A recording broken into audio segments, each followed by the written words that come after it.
The worn and beaten wooden planks of the bench do not look overly comforting.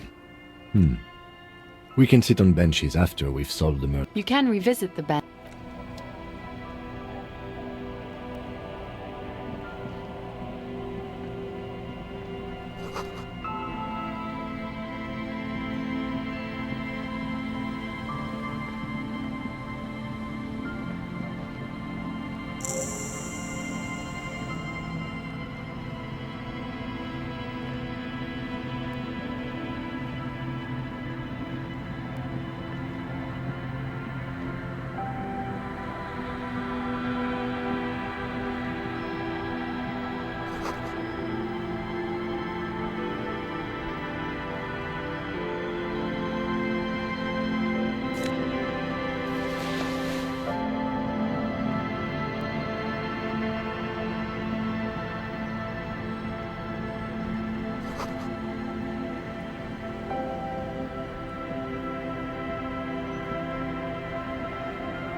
The noxious odor emanating from the drunken man is strong and familiar.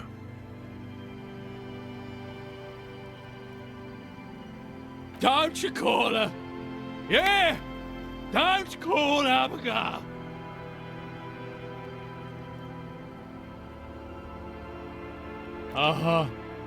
Abigail, don't you fucking call. Never thought you'd see such a thing in your life, but this guy's a little too drunk.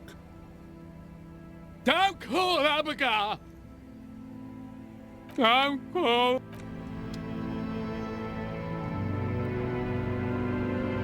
Good to see you, friend. Do I have deals set up for you, buddy boy?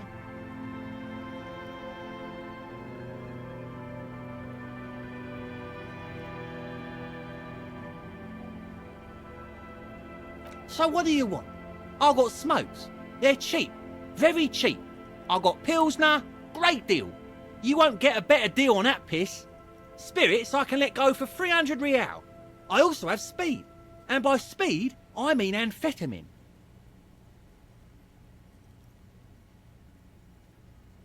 See, friend, it's real valuable. Worth every real, if you catch my drift. Got it from a bit of a business venture. You know, it's funny, actually. He's finding it difficult to focus his watery gaze. What?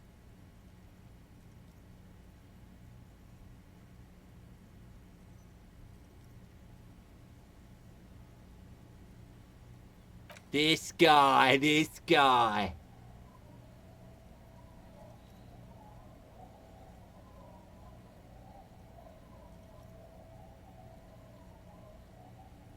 Oh, this is medicinal spirits. I got one of those scientific ampoules a few months ago.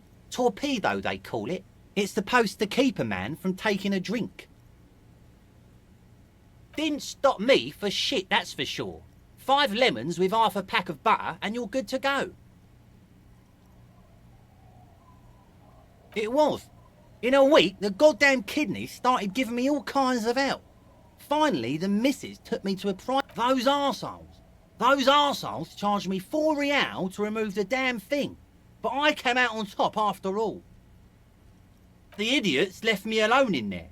Now, I used to teach high school biology. I know what doctors use to preserve dead thingies. Swipe 3 cans of this blue medicinal stuff from the back room.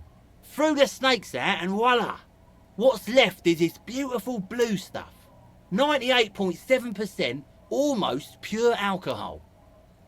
2 I already sold to these fine gentlemen here. But this last one is yours for 3 real, if you want it. Don't say it.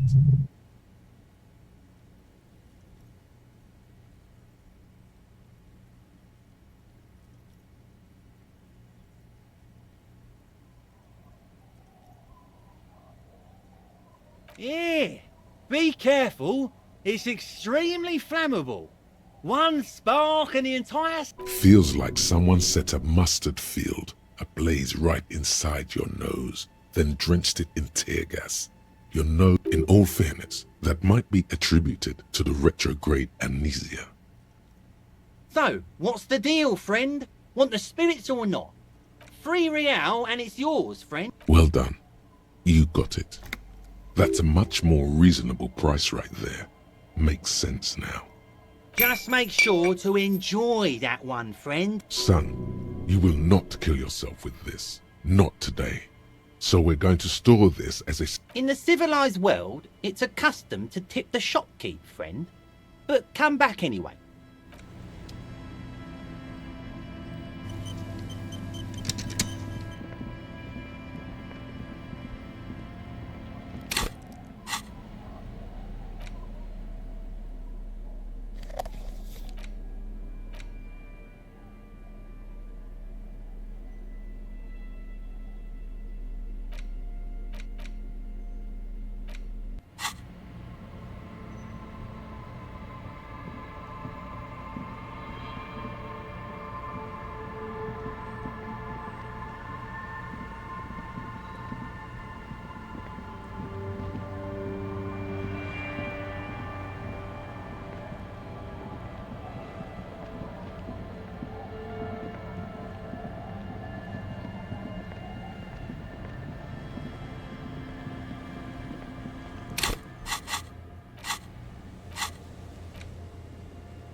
can I help you?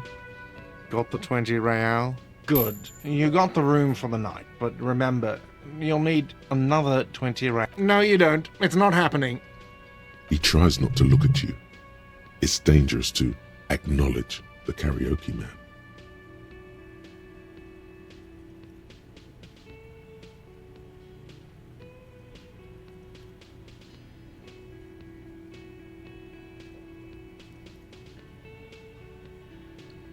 By causing more trouble, I think we're good. It's for no one. It's a prop. I'm not letting anyone use it after the great karaoke catastrophe of 44.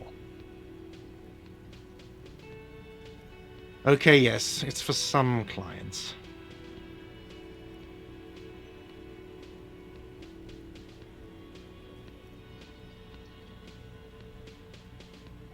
Ha! Well, we don't have any tapes. They all got stolen. The man in the vest and the violet shirt stares at the tape you've just given him. He begins to frown. Hard. Fine, fine. Climb on that stage and do your thing. Just get out of my hair. I'll plug it in for you. Damn this karaoke machine. I'm having it uninstalled, he mumbles to himself.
Hi, officer.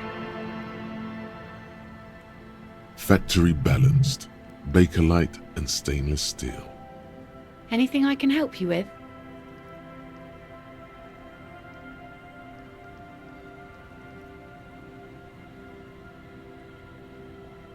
The name is Lillian. People call me Netpicker.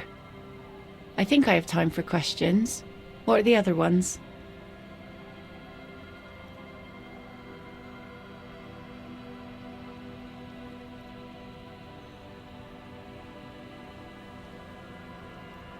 Unfortunately, the factory sold this one with a 3-year warranty instead of a story. It's to intimidate folks mostly.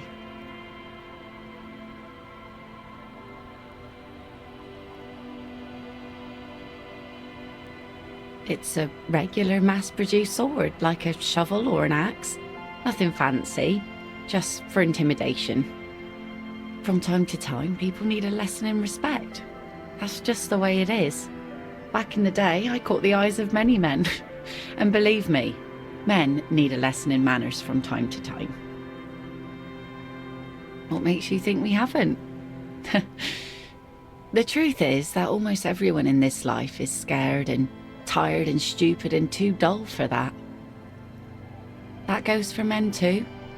But they put on an act for us. Pretend like everything's good and living in shit doesn't bother them. Like anyone falls for that. That does not go for real men.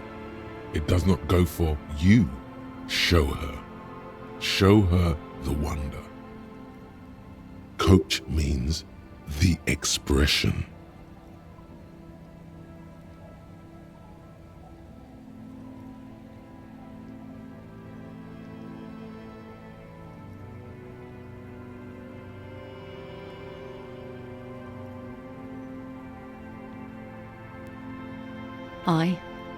No one wants to talk about how frightened they are, but only frightened people are really dangerous, and plenty of them are dangerous. She's not afraid, however. Does that make her not dangerous? Some went to patch their wounds, their lesson learned. Others were more thick-headed. And one of them, I ended up marrying. Gone.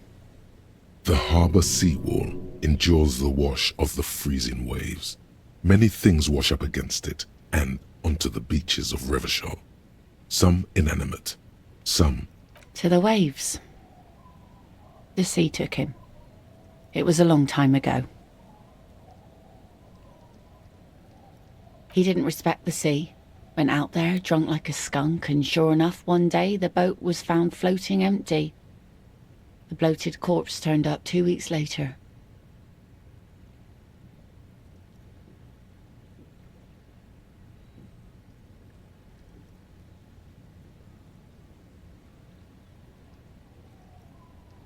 Now, before you tell me how sorry you are for my loss, know that it was 4 years ago and I've moved on.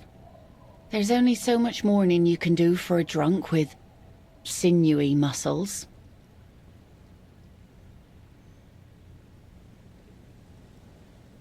She really likes those muscles, though. It's in the way she pronounces sinewy.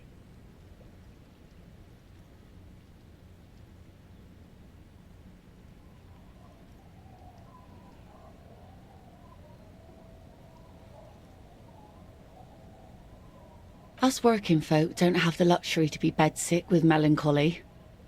I buried him, mourned for an appropriate amount of time, and went on. Life didn't really change that much for me and the kids. This is neither a touchy nor a very interesting topic for her.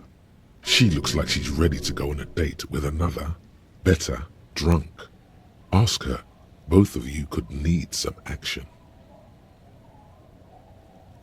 Sure is. The sun, I call her, coated with a fresh layer of tar just yesterday. It'll take some time for it to dry, assuming the sunny days continue. Aye. Sunny days. No, ma'am. We have no quarrel with sunny days. Good. It would have been bad news had it turned out it wasn't a sunny day. Bad news for the skiff, bad news for the nets, bad news... There's a moment's silence. She looks at the slushy snow melt on the yellow belly of the boat.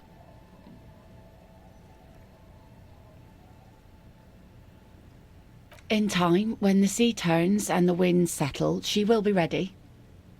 Waves wash the sand. A skiff moves across the mirror-smooth sea, far away from... Let's see. Who are you looking for? I don't think I know what these are. Care to elaborate?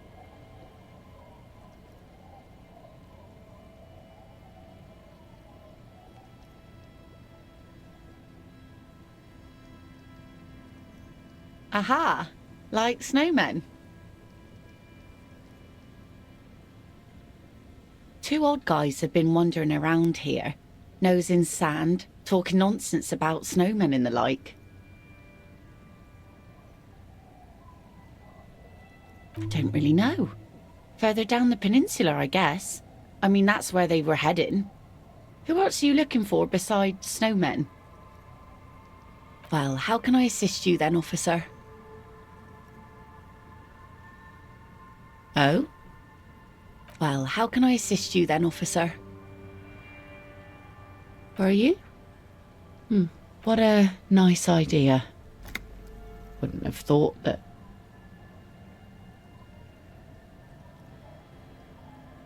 He has a pen and everything.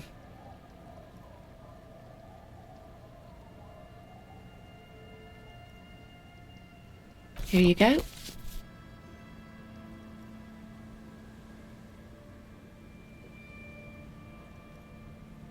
You're welcome.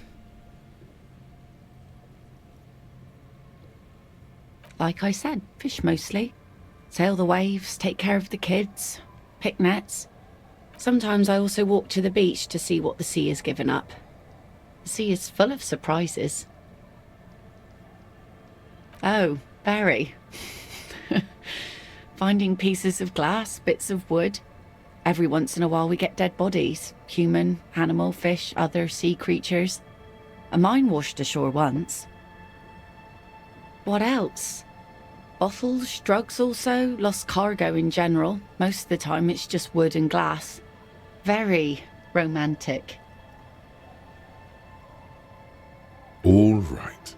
Major choice moment. You only get to ask one thing. It would be weird to say them all. Choose wisely.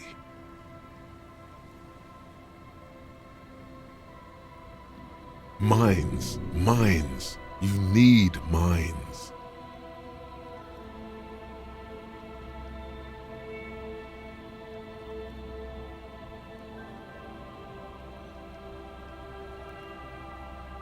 And go where? The fish are plentiful here and we get enough orders to get by. It's not great, but it's something. People imagine picking up and finding something better is an easy solution. But how is that supposed to work when all your time and energy goes to staying alive? You have almost nothing to set aside to actually fight your way out. Hordes of wild, homeless people roaming the lands. Nomads scattered across an endless plain. In a dystopian world where tear is the only valid currency and people eat each other to... I don't mean to complain about my pauper life. We are warm and fed here and... I don't know. There's just something about this shithole. A sudden gust of cold air blows in from the sea. The waves flow and ebb. Around you, the fishing village takes its slow and steady breaths. Its many wooden structures, worn by bitter years of salt and storm.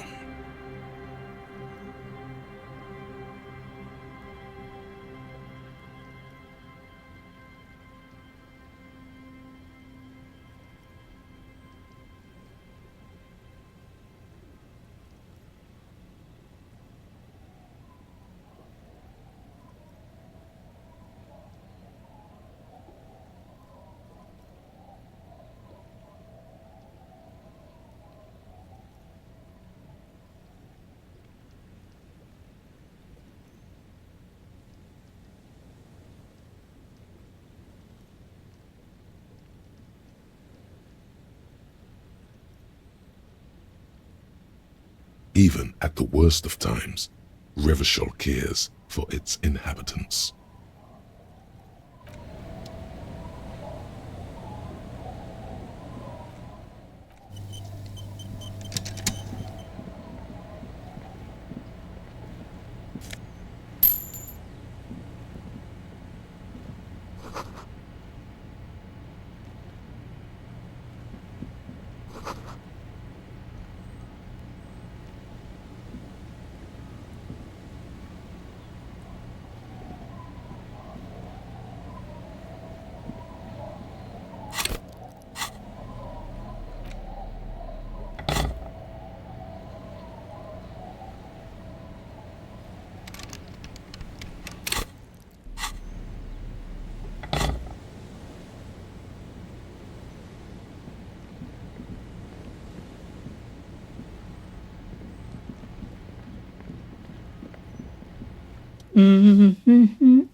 Welcome to the fishing village.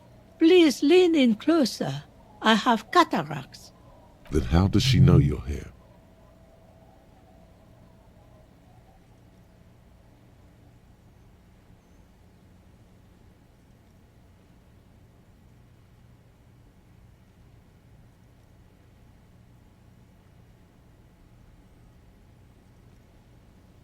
Oh, welcome, police officer. We don't cause any trouble around here. And we don't want any trouble either. We are not here to cause any trouble, madame.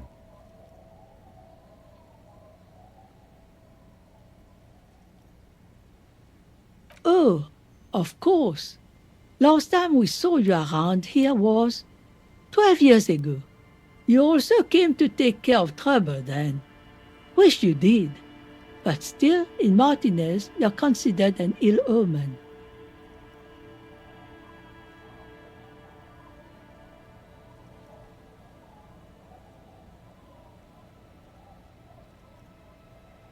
You're not. No one around here considers us an ill omen. People would have told us. Maybe they are afraid. Because you're an ill omen, but you're still welcome here. As long as men with guns aren't chasing you. And maybe even then, because that's the kind of fishing village we've built.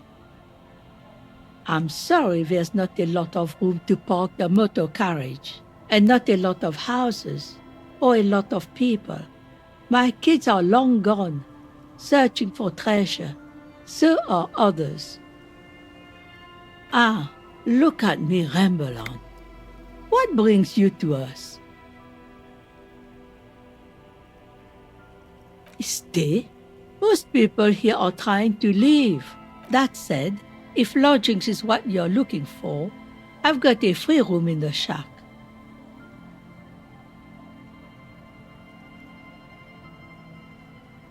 I won't charge you for it. Take it as a gesture of goodwill from the village to the RCM.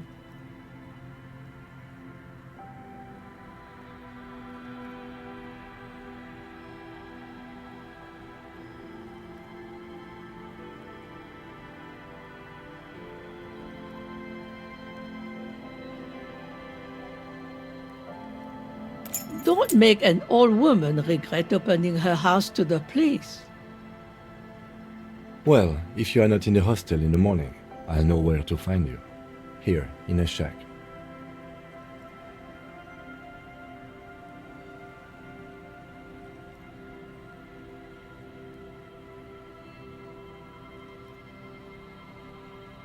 Not much.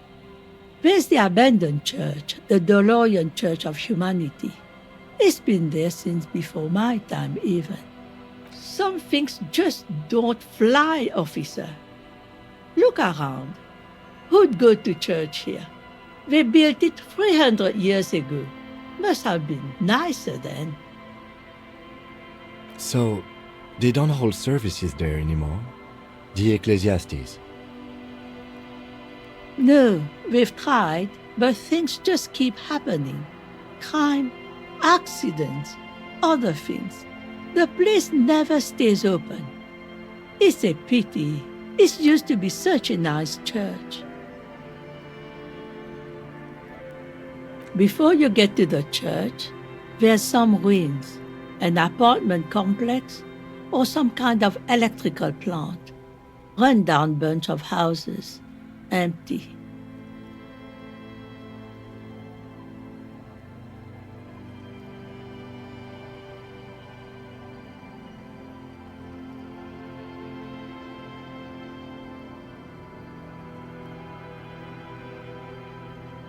Of note, the old fish market up on the boardwalk, but it's closed.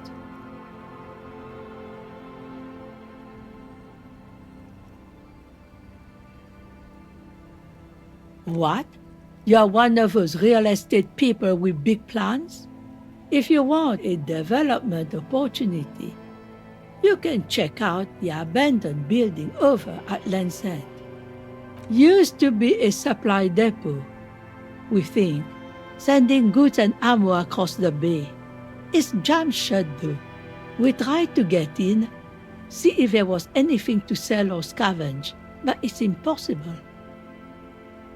And now you know everything there is to know about this coast. Me? No one. Just an old washerwoman. Mother called me Isabel, if that's what you're asking. And my married name is Sadie. Now it's your turn, Mr.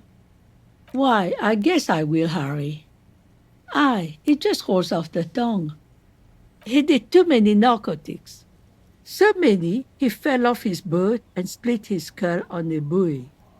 Folks who saw it say his head cracked open like a melon. Nasty, nasty.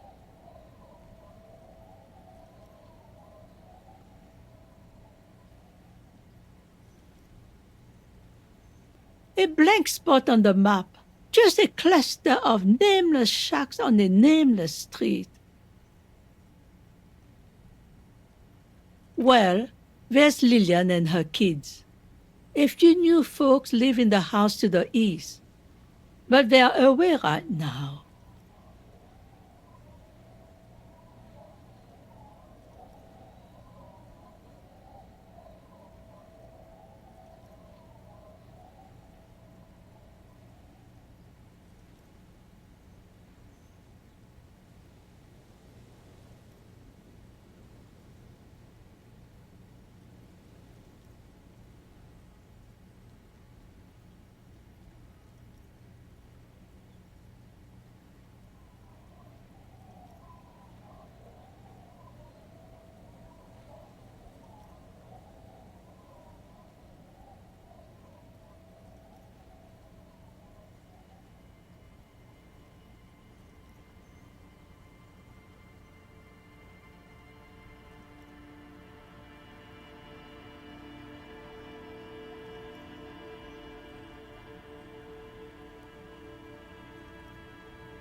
And then there's the drunks.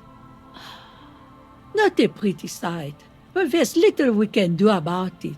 Home is home, even for them. Lillian is tough. Tougher than the men here at least. If it wasn't for her and the kids, this place wouldn't have a spark of life left. I'm sure you did. Nature keeps them in rotation. A new face pops up every now and then, and an old one disappears and is forgotten.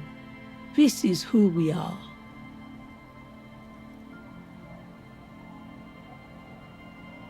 She nods, rinsing another piece of cloth. Eh? What's this about? Come now, I can't read all this scribble. Tell me what it says.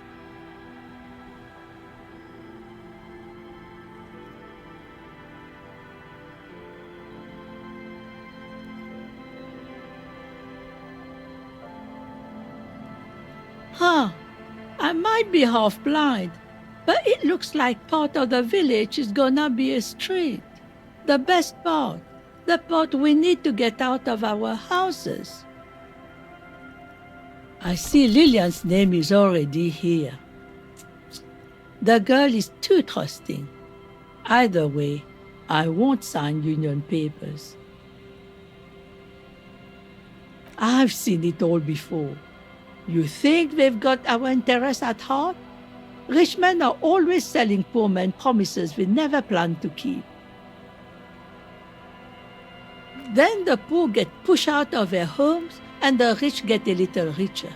That's the way it goes. So no, I don't trust the fat man, and neither should you. She is headstrong, but there's a slight hesitation in there. You may be able to convince her.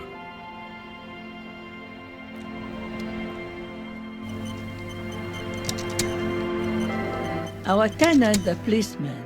I hope the waves don't keep. It's really in her best interest.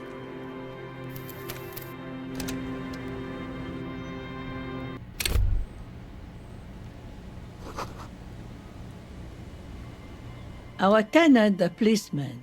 I hope the waves don't keep you up at. It's really.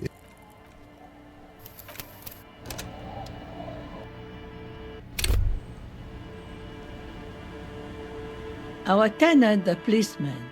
I hope the waves. It's really.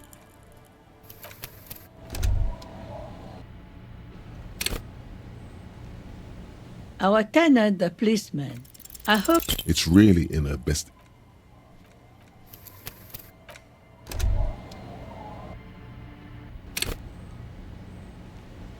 Our tenant, the policeman. I hope the. It's really.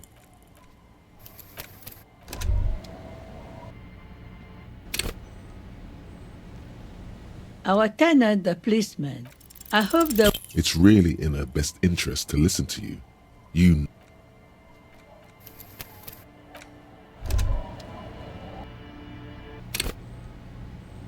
Our tenant, the policeman. I hope the waves don't keep you up at night. What can. It's really.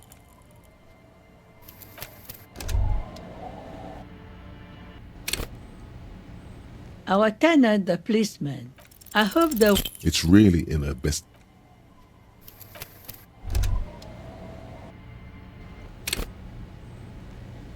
Our tenant, the policeman. I hope the. It's really.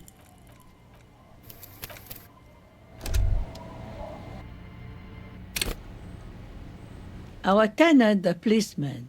I hope the. It's really in her best.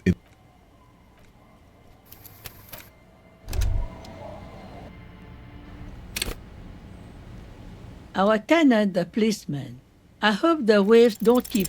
It's really.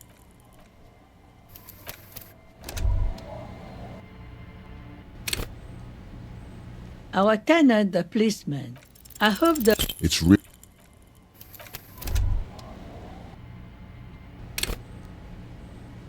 Our tenant, the policeman. I've heard that.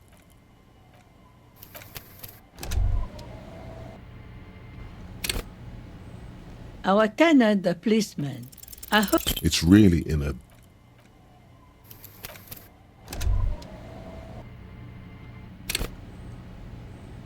Our tenant, the policeman.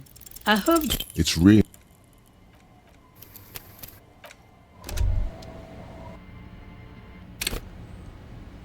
Our tenant, the policeman.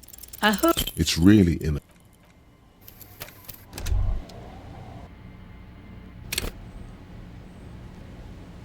Our tenant, the policeman. I hope. It's really.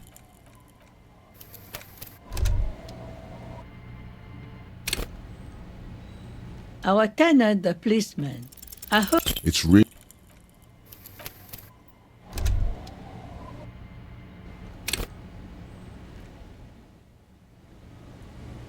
Our tenant, the policeman. I hope. It's really in her best interest to listen to you. You know.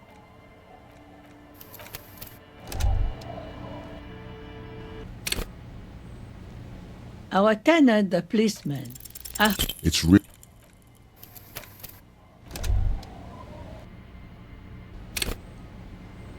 Our tenant, the policeman. It's really in a.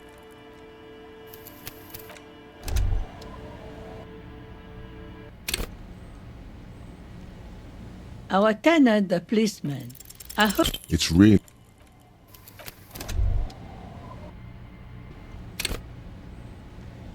Our tenant, the policeman. I. It's really in a.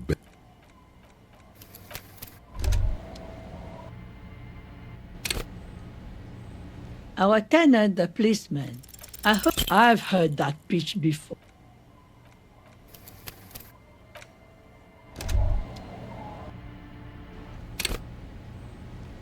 Our tenant, the policeman. I hope. It's really.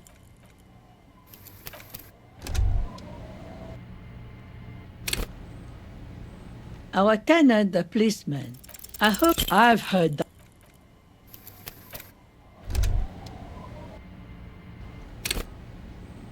Our tenant, the policeman. I hope the waves don't keep you up at night. It's really in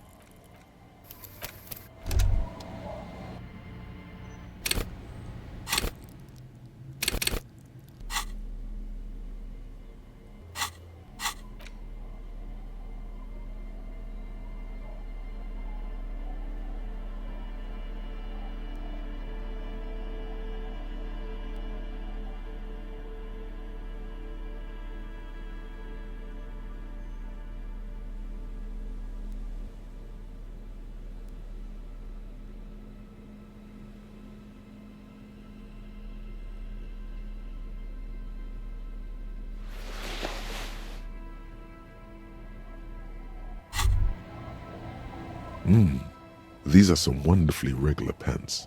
Not too tight, not too loose, moderate in every sense. You'll blend right in at some pleasant dinner party. Let's hope no. Our tenant, the policeman. I hope the waves. It's really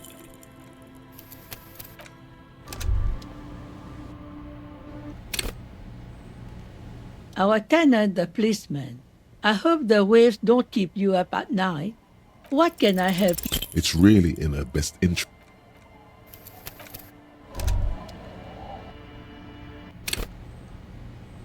Our tenant, the policeman. I hope the. It's really in her best.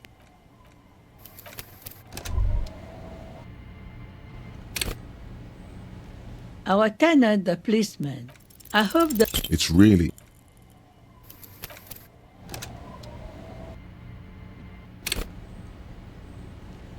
Our tenant, the policeman.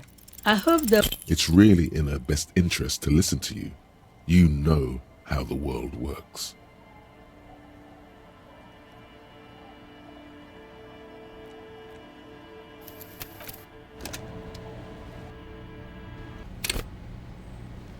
Our tenant, the policeman. I hope the waves. It's really.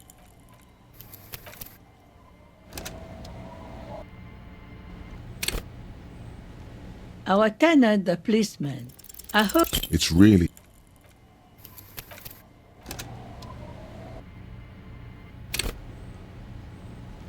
Our tenant, the policeman. I hope. It's really.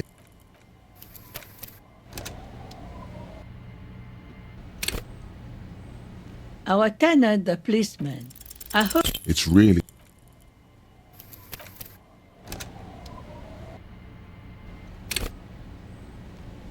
Our tenant, the policeman. I hope. It's really.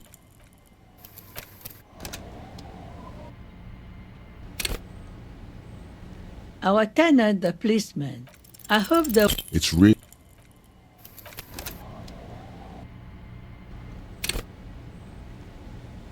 Our tenant, the policeman. I hope. It's really.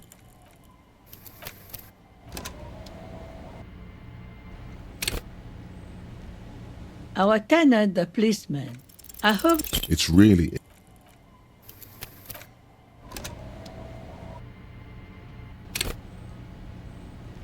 Our tenant, the policeman. I hope. Logic and reason won't work on this old bat. Better go for shameless emotional manipulation. What's the grandmother's deepest vulnerability? The grandmother card will do the trick. Last chance to turn back.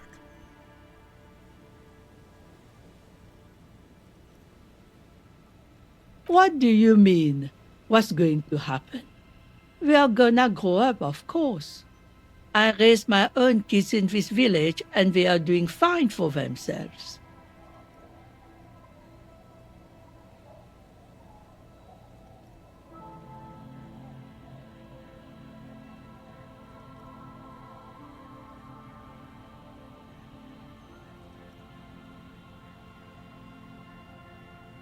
No, they are good kids. I brought them up the right way. No, they moved to Faubourg for work. Well, I imagine they'll grow up and leave too. You've got her. Now just reel her in.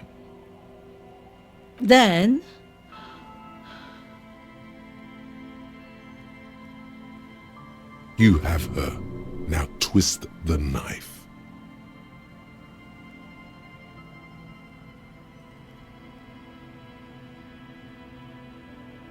You watch your tongue, boy. This village has held up much better than some people. Damn, that's cold. That doesn't mean you're wrong, though. This place ain't what it used to be. Even I can see that.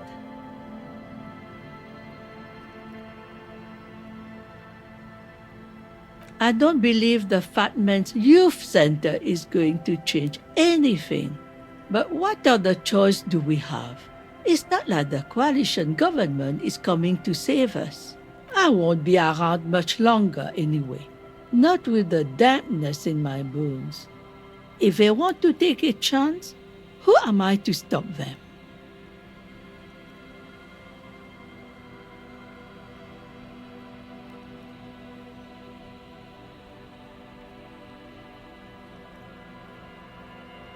Aye, we do. We do. But how do we do that? Reluctantly, she takes the pen from your hand, scribbles her name on the line, and hands everything back to you. See that you didn't just get us all screwed. I might be half blind, but I have a good memory for treachery. Let's go, Melit.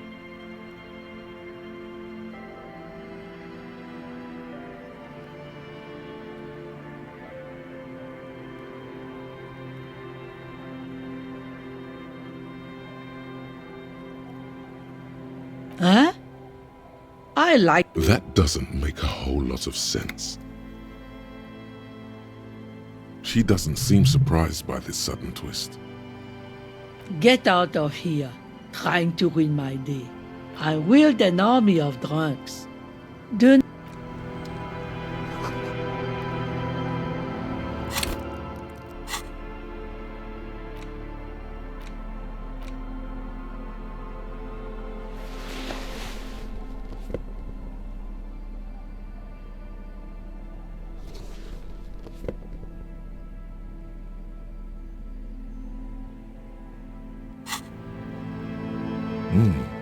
These are some wonderfully regular pants. Not, I know you do. These inter-Isolari pants are like wearing a perfect compromise in your nether regions. No one will call the moral intern on you like this, that's for sure. You're a little more moralist now, buddy. A little more normal, even if you didn't want to be. Makes sense. This is what we're in.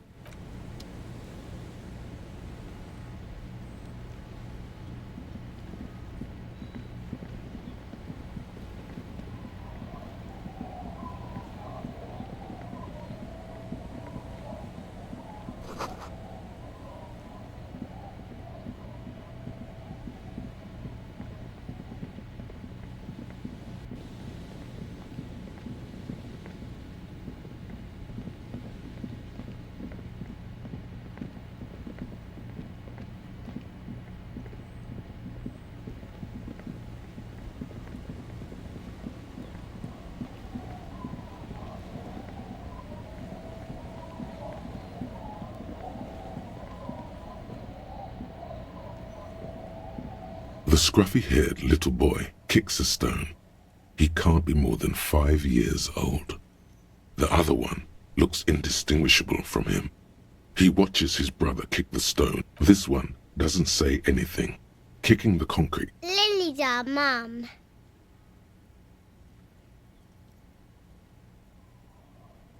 The stone kicker laughs. The other one laughs as well. Wow. So intellectually stimulating. The stone kicking isn't even of very high caliber. Anyone can do that.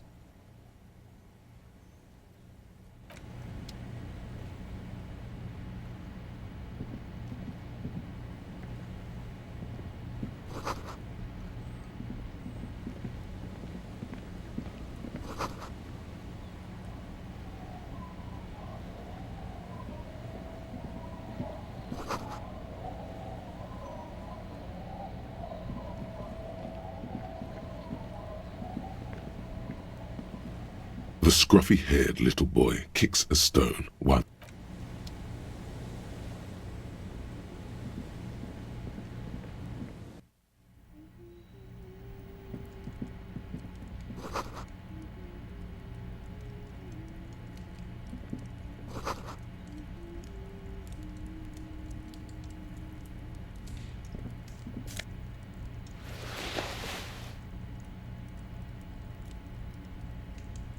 Hello, mister. She clutches a small stuffed animal. Occasionally, she twirls it around.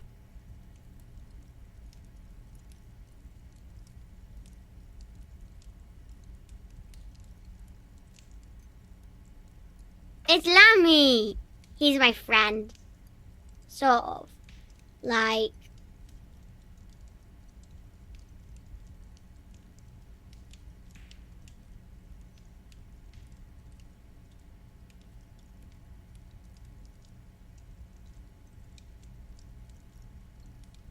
Lambie is a stuffed lamb that, admittedly, has seen better days. One of the eye buttons is missing, and the fur is tattered in several parts. Yes. Very soft.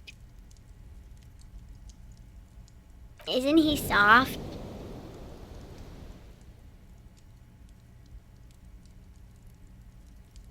Yes, I am. Little Lily. You know my mom? That's nice. My mom is great. She's never angry or anything. Oh, I had gloves. Very big ones. Heavy, too. Where did you get these gloves? Found them when Lemmy and I were playing hide and seek. In an empty house. Where no one lives. I think someone hid them there. She doesn't want you to think she stole them.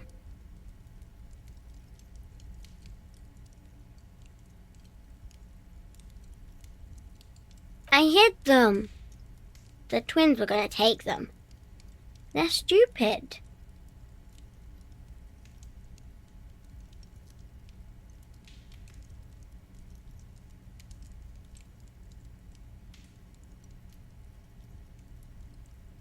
We are going to need those gloves. It's for important police business. Oh.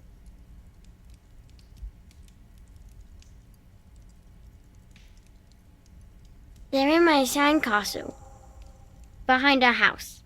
Under the sand. You can break the castle. It's not very good. It's a grouse! Wasn't Gar, the cafeteria manager, trying to repair a piece of taxidermy?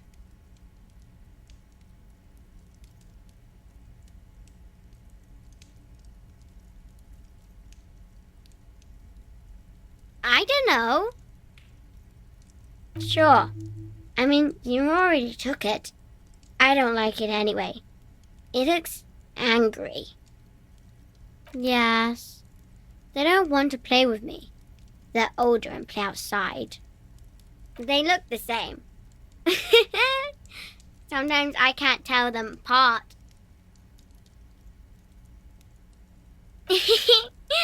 Lammy tells them apart.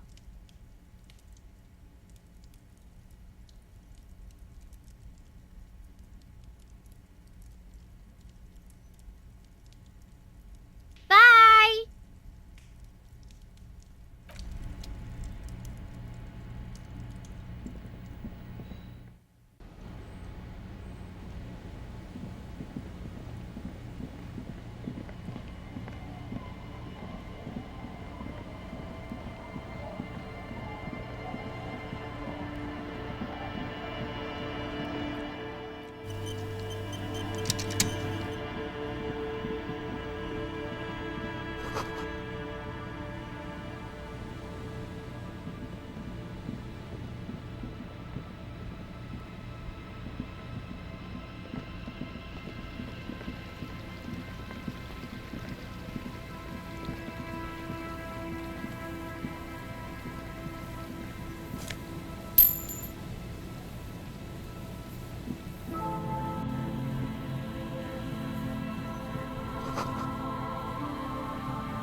Someone has left an unidentifiable article of clothing on this railing. It smells really bad. It's streaked with dried seagull shit and tangled with pieces of seaweed. A dangling arm suggests that there might be a jacket beneath the crust of filth. It seems likely that it was left in the surf until someone laid it out on this fence to dry out. Unfortunately, that just seems to have stiffened it into a shapeless mass. Please tell me you're not taking that with you. A clue? You think our suspect is a seagull who's been defecating on unsuspecting jacket? Me neither. You should still take it.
The smell, it's awful and familiar. Don't you recognize it? That hideous pungency, that faintly cloying sweetness. Only death smells like that. Something cold wakes in the pit of your stomach. Fear. The lieutenant has already brought a handkerchief to his nose.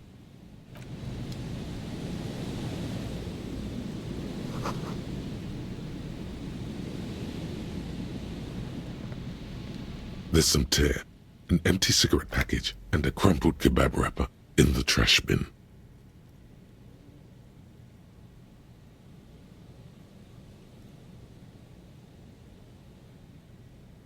You see traces of mayonnaise and ketchup on it, as well as a tomato wedge.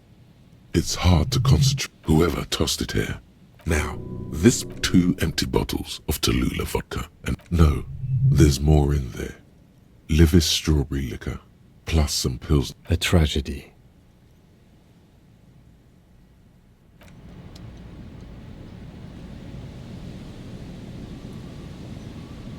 A man lies on the boardwalk, his limbs bent and neck turned at an unnatural angle. Right next to him is an empty bottle of spirits. In his cramped hand, a chewing gum wrapper. Half of his body has slipped between the cracked boardwalk, starting with the right leg. The fall has left him broken, contorted like a sad puppet. The smell is not as bad as a 2-week-old corpse, but it's definitely heading there. Hold on.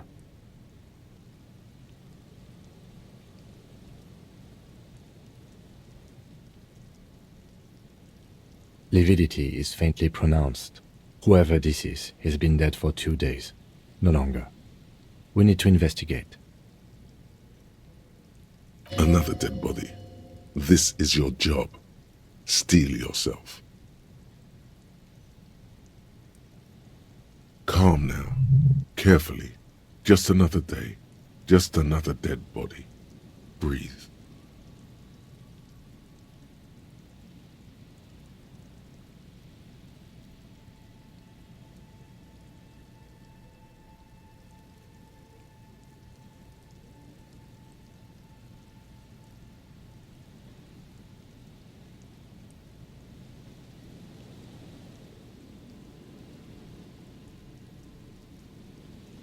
He's wearing mud-caked boots, beige trousers, and an old brown leather jacket with a bright blue lining. There are traces of kebab sauce on his chest.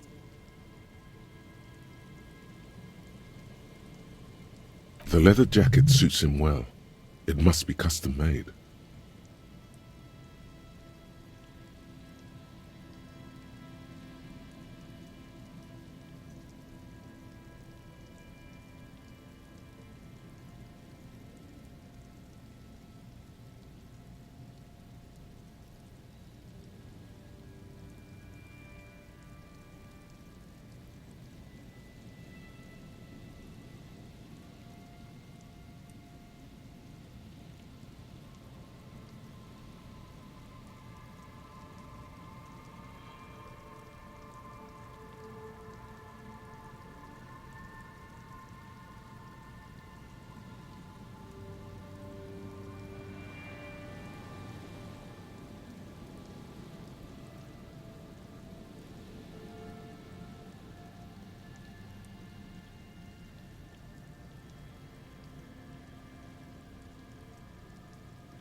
You find some sunflower seeds and a rain-soaked library card folded into two. His jacket feels sodden and heavy under your hand. Good. We should take a look at that library card after this is done.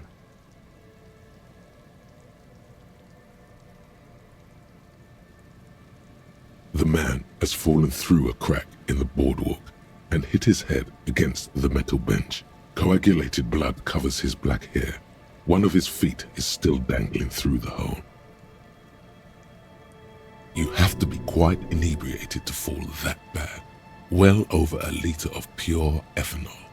3 bottles of wine or 1.5 of spirits. Or maybe it was just dark. His expression is dull, like the sea behind him. Drops of water shining on his moustache. His eyes, empty and wide, look frightening in their frozen gaze. Height, 170 to 175 centimeters. Curly hair, stout build. Age approximately 50 to 60 years. There's some dried blood on the metal bench, right where the corpse's head rests. The floorboards are rotten and slippery wet around the hole. An empty bottle lies nearby. A chewing gum wrapper is clutched in his fist. A dried chunk of blood covers the hair at the back of his head. An open wound. It's sticky and cold to your touch. I don't see any other major wounds, do you?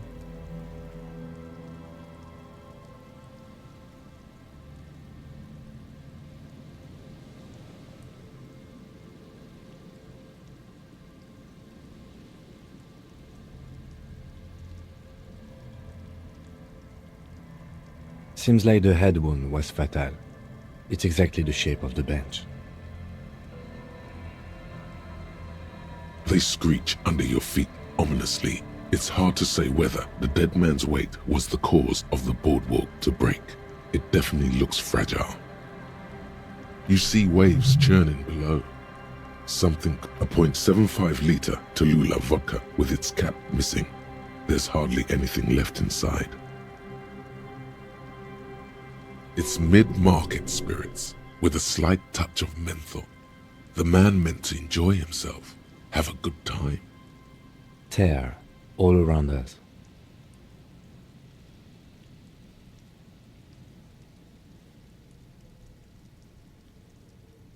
I'd prefer if you didn't collect them this time. It's not proper.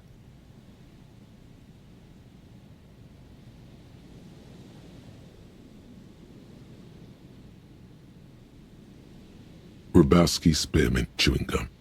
Green leaves on the cover. The man's mouth is half agape from the terror of the fall. The blackness of death. Stench.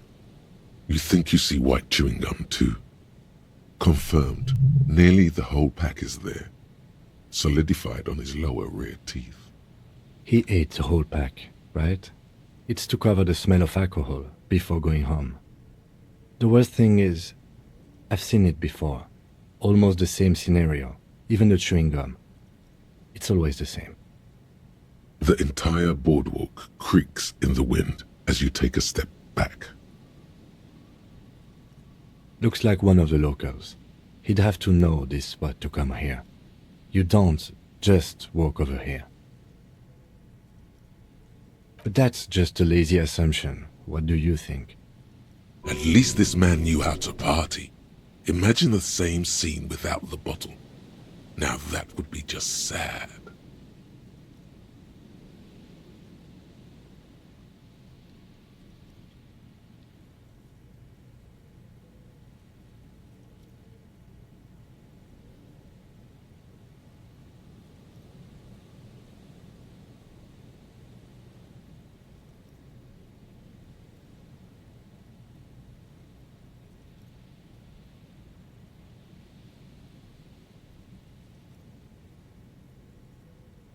The wedding ring. But let's try to not run ahead. For now, all we know is that he's an unidentified middle-aged man found dead on death by misadventure. He slipped and fell through the boardwalk. A truly unfortunate accident. If it wouldn't have been for that bench, he'd be alive.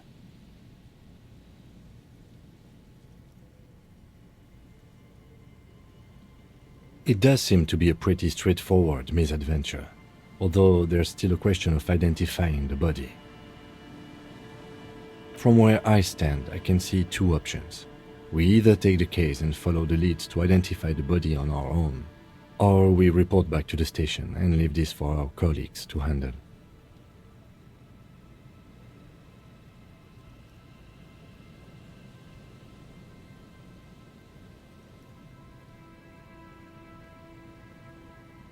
Alright, we should first examine the library card you found. Then we can call the station from my kinema. Let them know we are taking the case.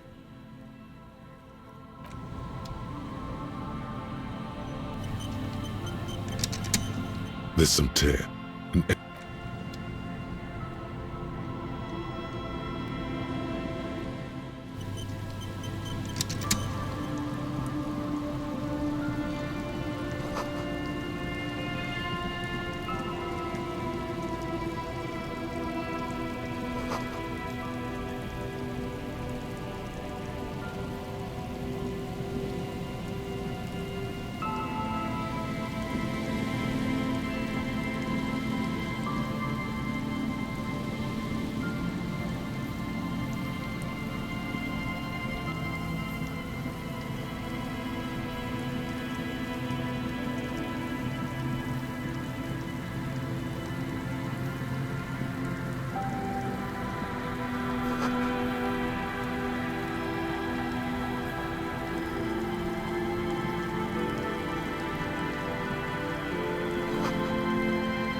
A metal payphone under a yellow plastic dome.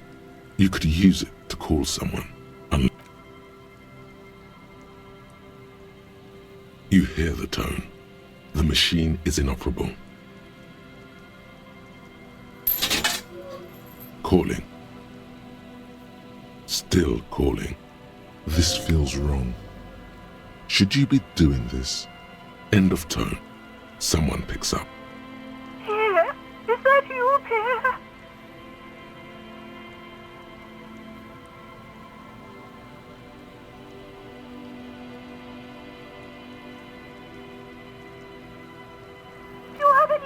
about here? He's my sister's grandson. He used to visit me as a lad. Fine young man. But who are you then? A salesman of some sort? Modern goods are rubbish, and I can't afford them anyhow. It's a shame what you did to our country.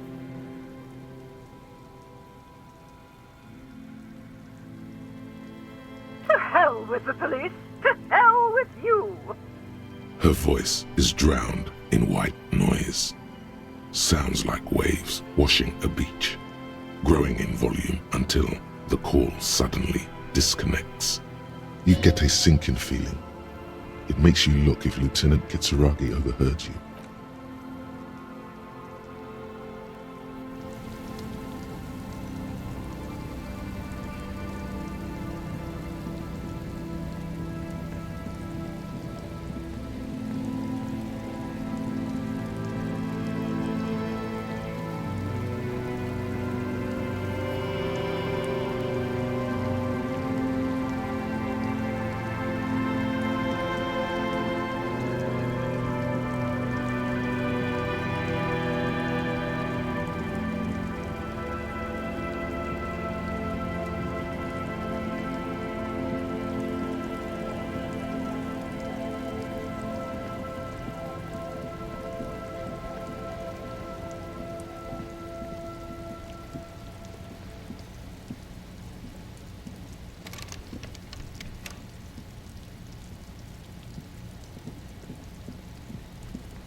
Can I help you? You're already set for the night. Your door is unlocked.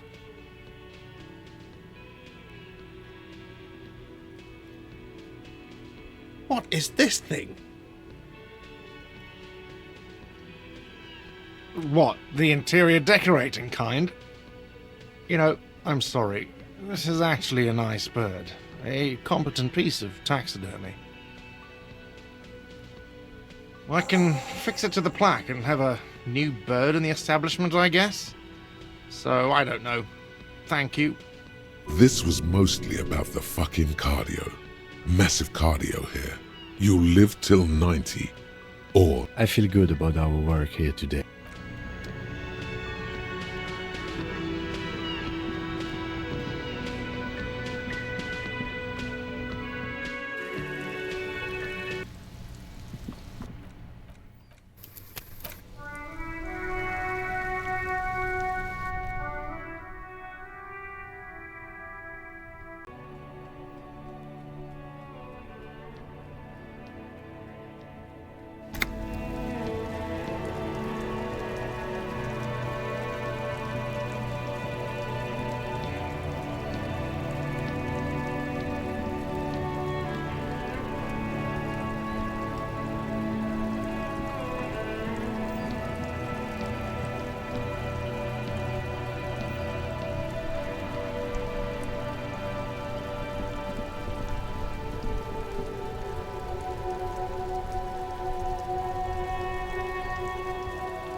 You're back.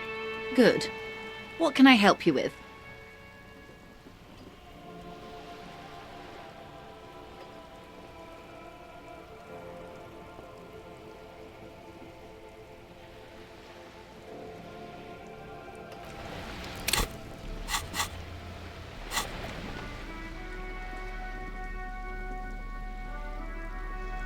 A police badge on which you see the photo of a man. You. Some seaweed is stuck to the back. At least something good came out of all this.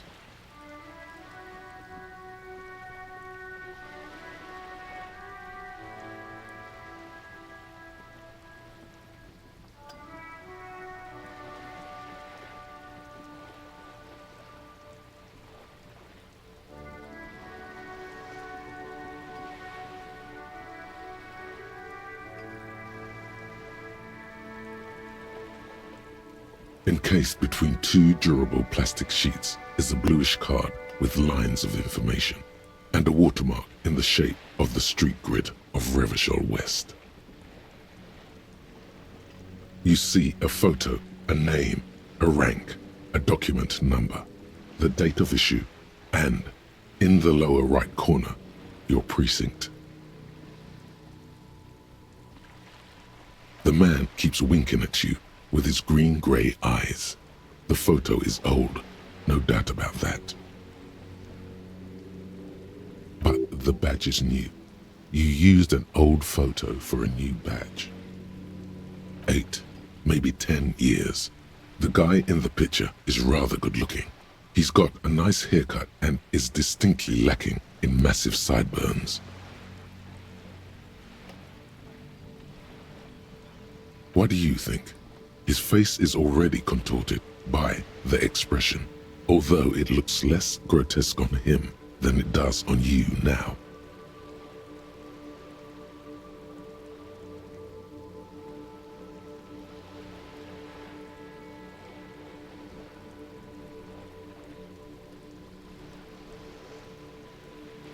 It looks better on him because he isn't in as much pain while producing it as you are now. Although there's already a hint of that pain, certainly. The badge in your hand shines as you rotate it, catching light. You see lines of information on it, and a shining watermark.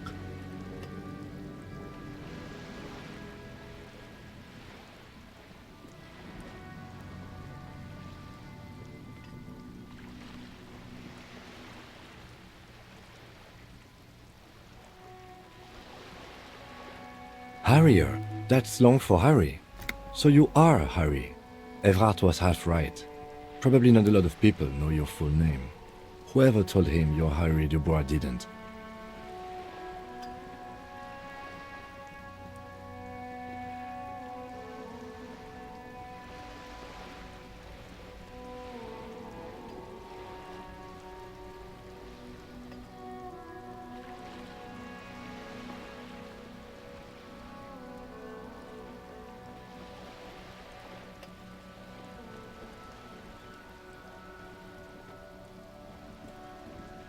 Pleased to make your acquaintance, Harrier Dubois.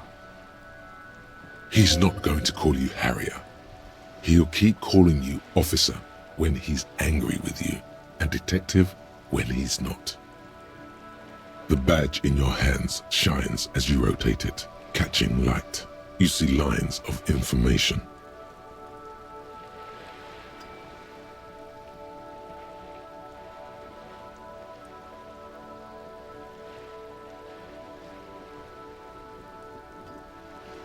Lieutenant W. Freighter.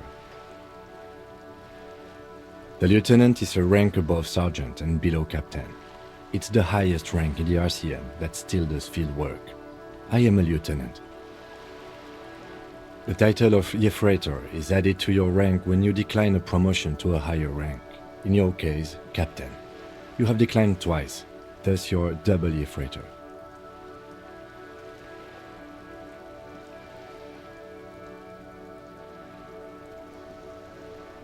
There are many reasons one would do this.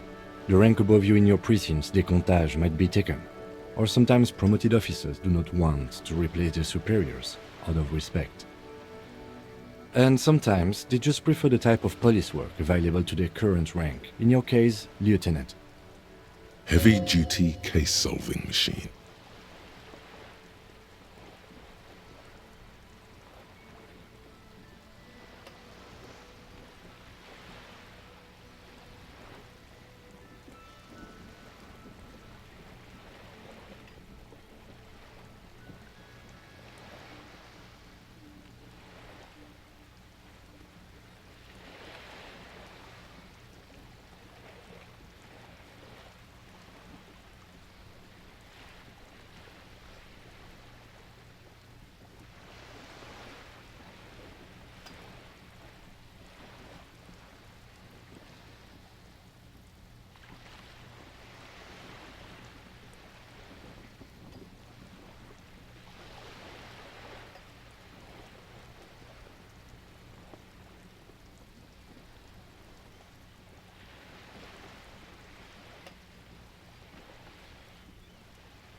Décomptage is the hierarchical system employed by the Revachol citizens' militia. It means counting down to twos. The lowest rank is junior officer, usually teenagers.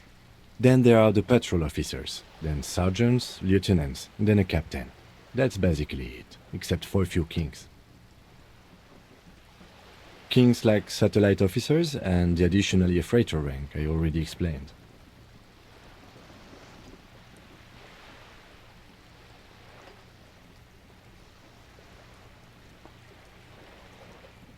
The long and short of it is, you're his superior.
My pleasure.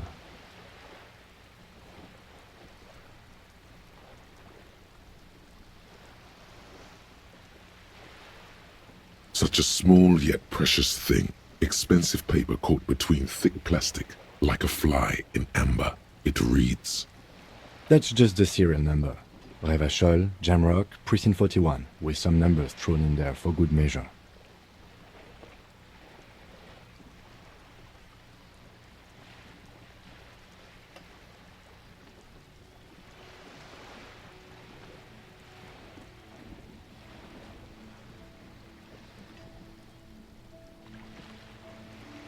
"4 months ago. I'm guessing that's when you were promoted to the rank of Lieutenant W. Freighter.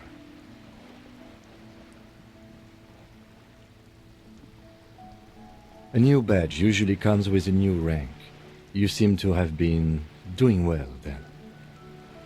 The pain in your chest tells you were working yourself to death to earn that rank.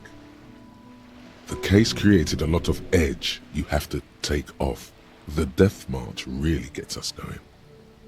You're pretty sure you weren't doing well, but better? Probably yes.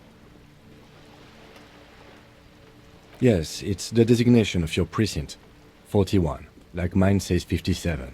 The 57th is mostly industrial harbor, a lot of asphalt. The 41st is... It's a tough station to work in. You have all of Jamrock to cover. That district should have 3 precincts, but money is what it is. It's no wonder you are like you are. he thinks. But then again, It's a legendary district, and a hell of a station too. It must be an honor and a curse to work with people like Price, McCoy, Berdiaeva. he knew all those people, although they're not from his station. They must be big. The badge in your hand shines as you rotate it, catching light. You see lines of information on it, and a shining watermark.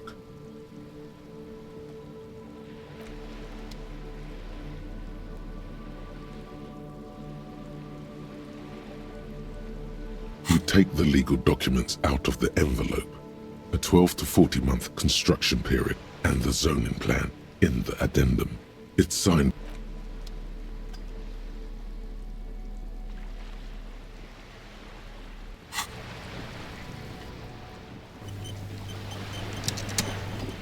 You're back. Good. What can I help you with?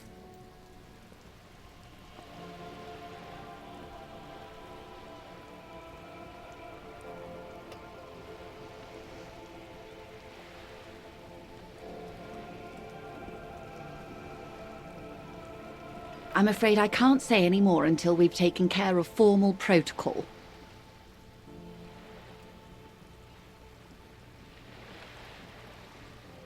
Did you? Wonderful.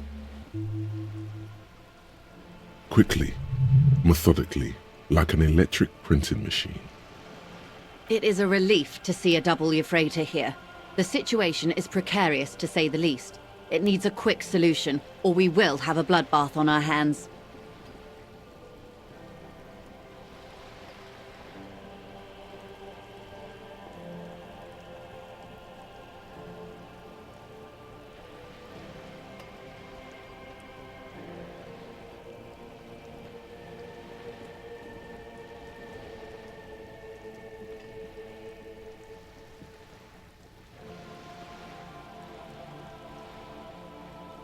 Yes. I'm afraid this strike may descend into a small-scale civil war, with possible consequences for all of Rivershoal West. Since you are sharing, ma'am, this is also the RCM's worst-case scenario.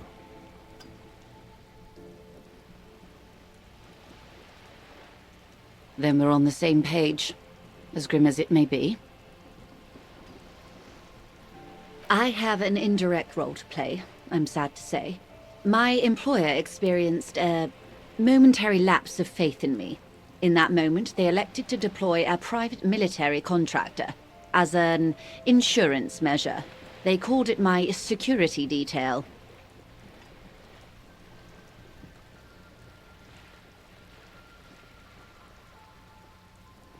They were dispatched after I relayed the union's initial offer.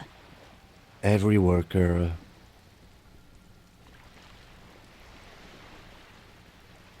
A member of the board. I tried to convince my employer it was simply a piece of rhetoric, or a joke. They did not appreciate the humor. Absolutely not.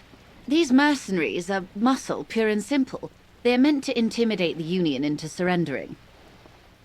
Who are they, exactly?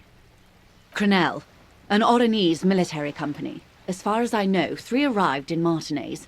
They report to me sporadically, but they do not answer to me. To be frank, our relationship is deteriorating. They wear ceramic armor, have semi-automatic weapons, and years of combat experience. They also have trauma and stressor disorder, and no idea how to conduct themselves in an urban civilian environment. So, what happened? The story is, one of them, the colonel, I don't know his real name, sexually assaulted a local woman while he was drunk and separated from his unit. This allowed some of the more militant Union members to subdue him. He was taken out behind the whirling in rags and lynched last Sunday night.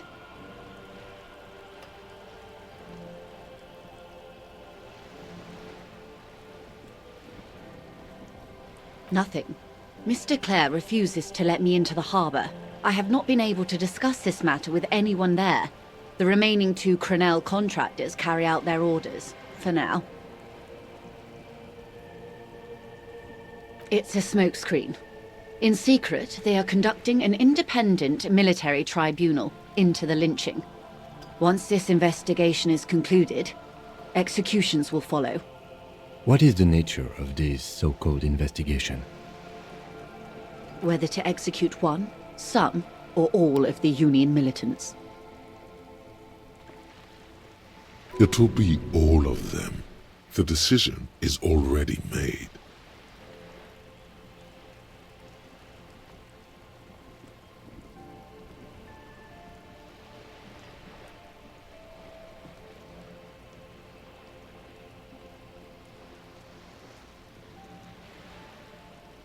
It was the Union who strung him from that tree. My hope is that you provide a single concrete suspect before Crenell indiscriminately pick theirs. Simply put,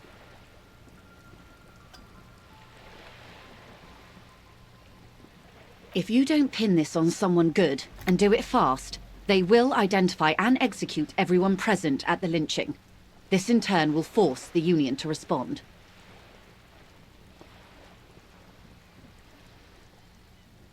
The Débardeurs have over 2,000 men. It will be 1,000 to 1.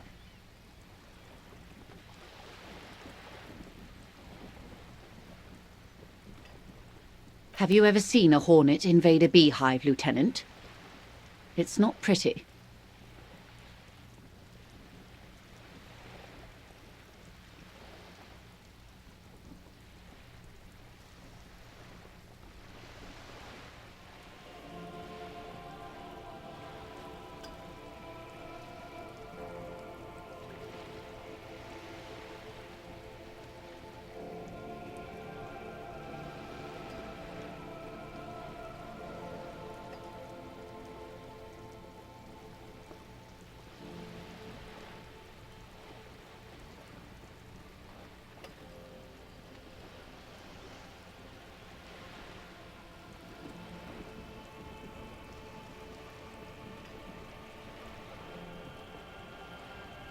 These men work in tandem using semi- and fully automatic firearms.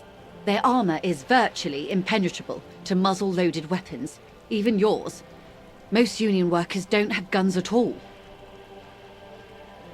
The muzzle loaders need to be reloaded after every 1 or 2 shots. The automatics every 1 or 2 minutes.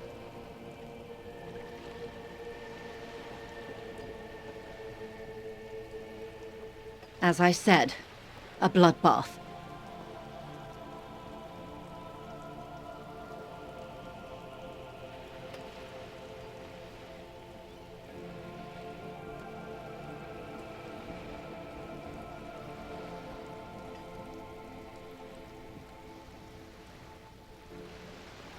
Too many things have already gone wrong. Lieutenant W. Freighter Dubois.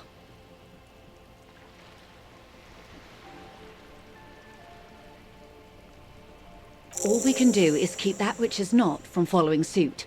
One single concrete suspect delivered into civil court, and I may be able to defuse this situation.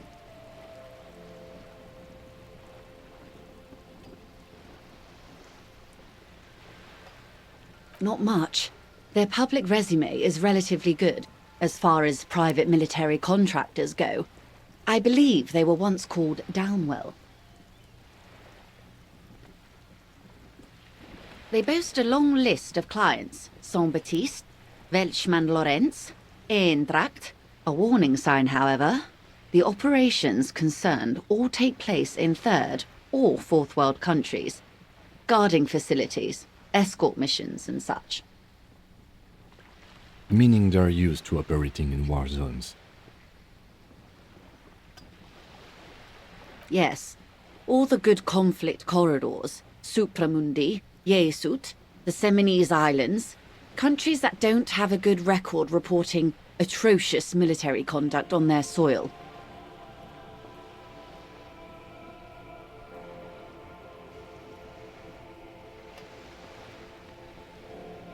Sadly, no. Before this happened, I had little interest in them. Now that I do, I don't have the resources.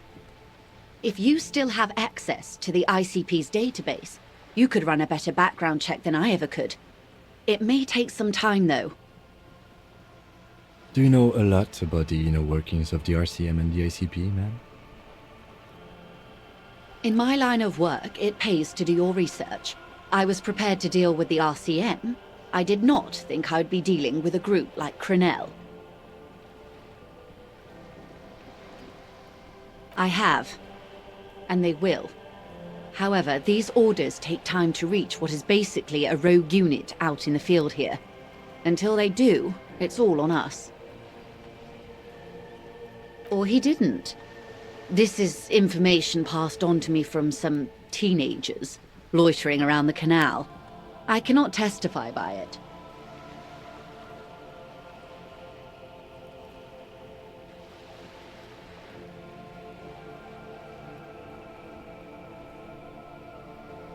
That the man was killed because he assaulted a local woman.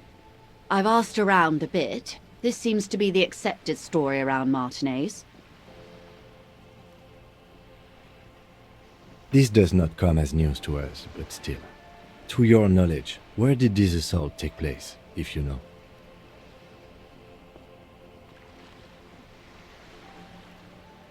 Last Sunday night, at the Whirling in Rags, the hostel by the gates. Supposedly, the colonel was drunk, maybe on narcotics too.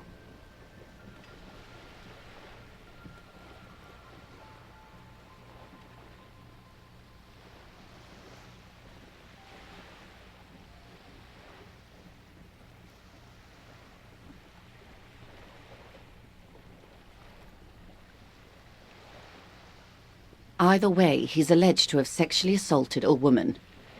Sometime later, a group of dock workers got their hands on him.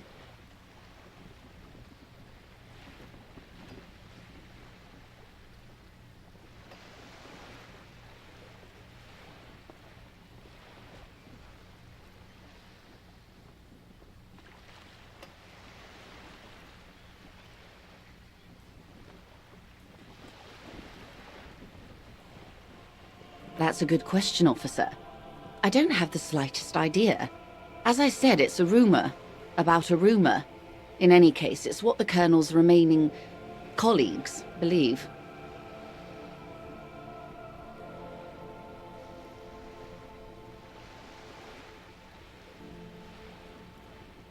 If you mean did I see him alive?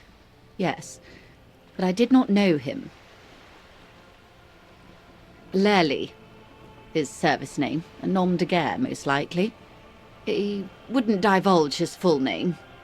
Only one of them did. A bad sign if there ever was one.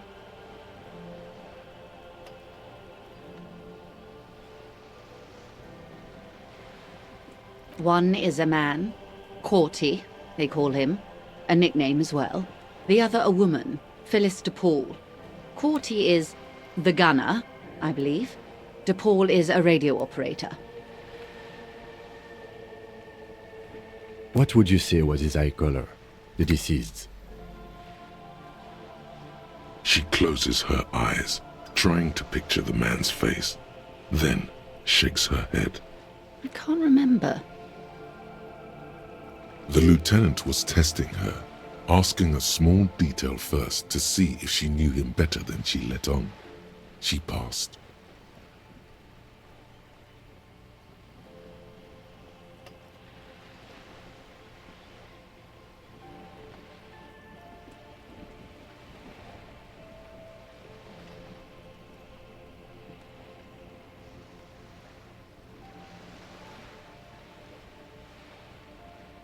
That's all right, ma'am. Anything else? Nationality? What would you say was his age? He was 40. Or 50. It's hard to say which. He had a combat injury on his lower jaw. It made it difficult to estimate his age, or gauge his facial expressions.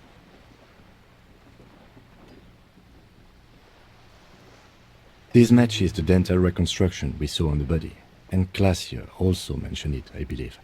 What else? Nationality? Accent? He was, Occidental, I think. Light brown hair, a mixed accent, Oranese, or Messinian, maybe. His injury gave him an accent all his own. In a way, it was humanizing. He had to learn to speak through it. Through the injury. That's all I know, I guess. I only met him once.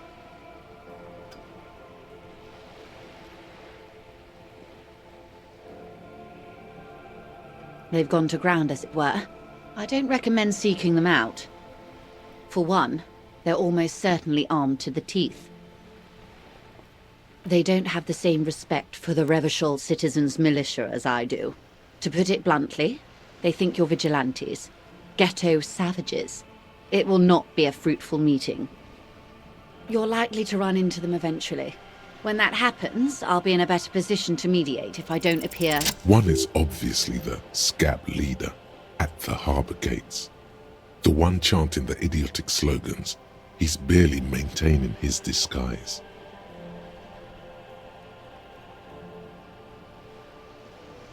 That may be so. I still hope you heed my advice. There's no need to kick the hornet's nest. For all your talk of averting this catastrophe, the situation at the gate is a powder keg. Does this not bother you? Of course it bothers me, Lieutenant. But my hands are tied. How would my employer react if it appeared I were intervening on behalf of the Union?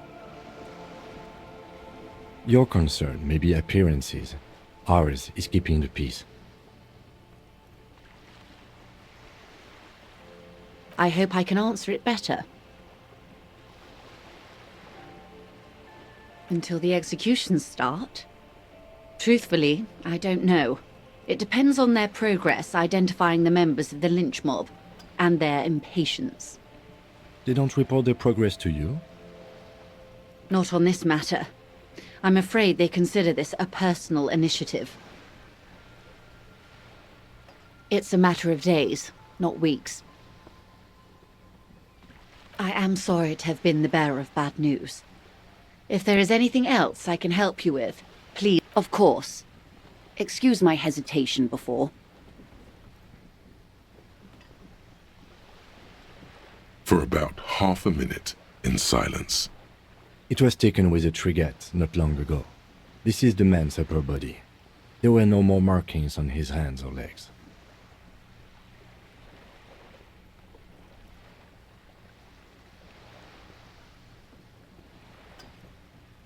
Her mouth is relaxed.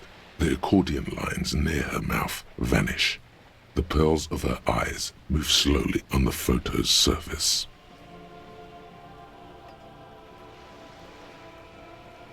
Sorry. I was trying to see if I can read the web of interdependencies between these points. The stars. I can't. But that's how you read this story. The points themselves don't have letters, numbers, anything. Their size, location on the body, and distance from each other tells you what they represent.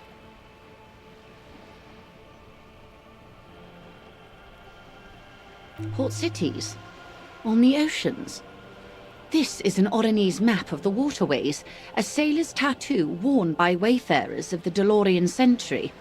As early as 300 years ago, the sailors would mark their bodies to map their travels.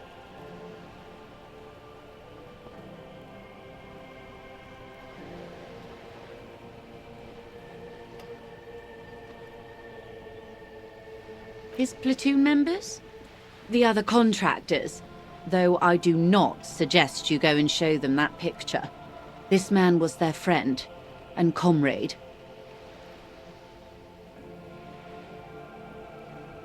Challenge accepted. I say we do it.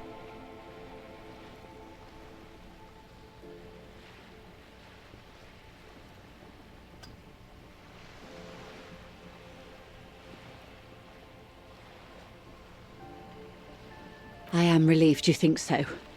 I don't think deciphering that tattoo should come before public security.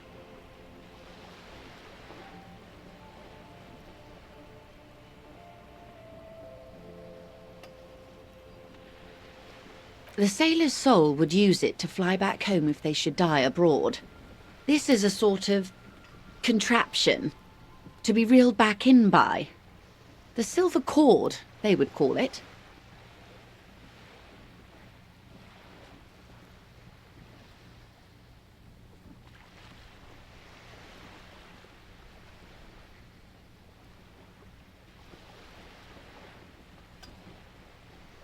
quite a few. Vredefort, the Oranese capital, traditionally stands on the right shoulder. He started somewhere near here, I think. What next? Then he made his way to the Pretto Grande, through what I think must be the Stutz Canal, an artificial channel through the Occident. From the Pretto, he sailed to the Insulindic Ocean, first the Semines Islands, then this.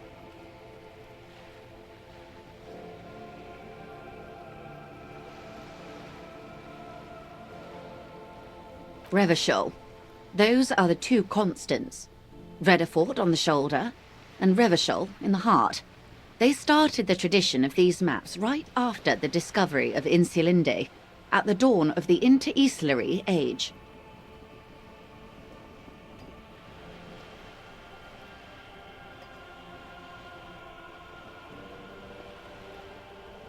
You said you can't read it.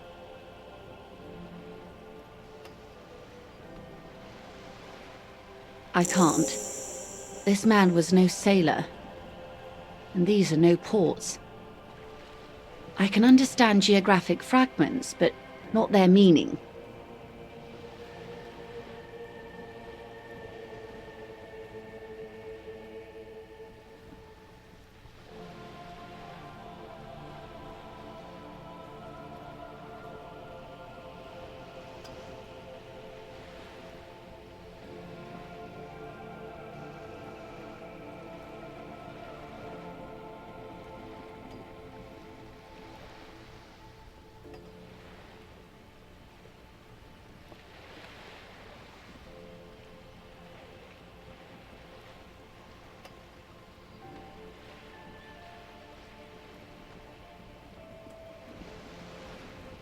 Is there anything else I can help you with?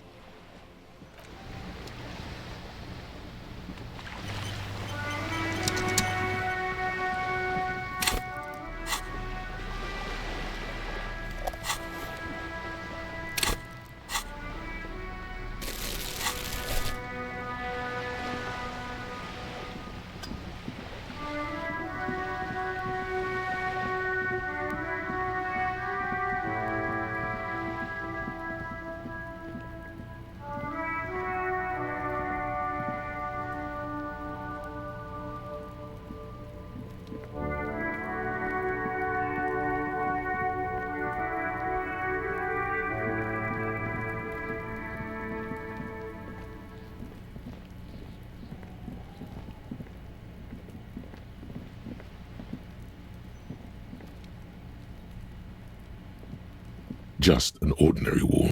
Nothing to see here.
Mr. Dubois, every worker...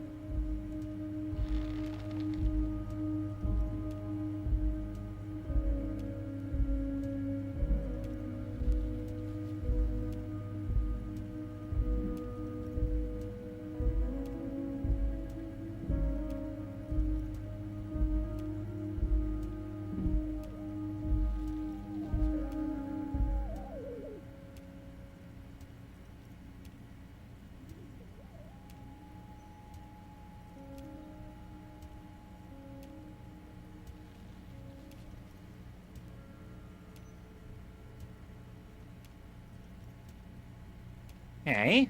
Why the hell not? Now, how can I help you today?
The dented yellow mailbox greets you with its graffito, bullet holes, and an RCM sticker. Yes, for sending mail.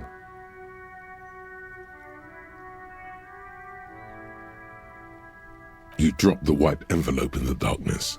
It lands with a soft thud on what sounds like a couple of letters. About a week's worth of mail as collected in there. They'll empty this very soon. Let's go back to Everard. This better be worth it after what we did.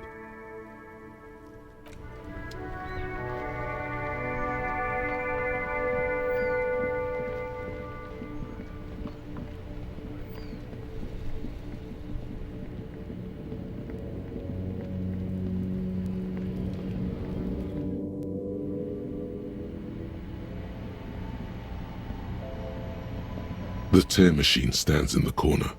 A sign says, 1 bottle equals 10 cents. Your bottles clunk into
Mr. Dubois, every worker...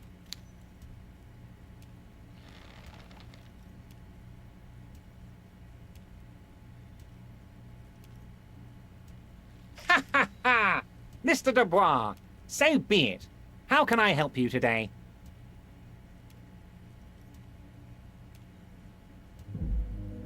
The Golden Boy returns once more. Wonderful. Simply wonderful, Harry. Of course. I already knew this.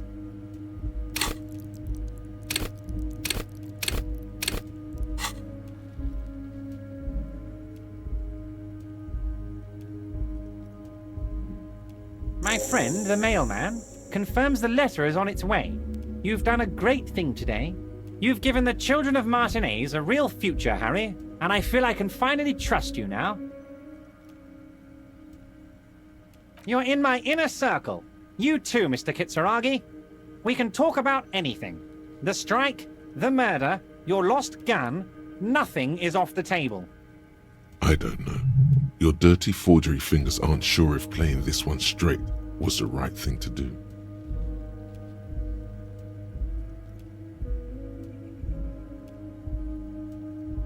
Finally, answers. Ask away, son.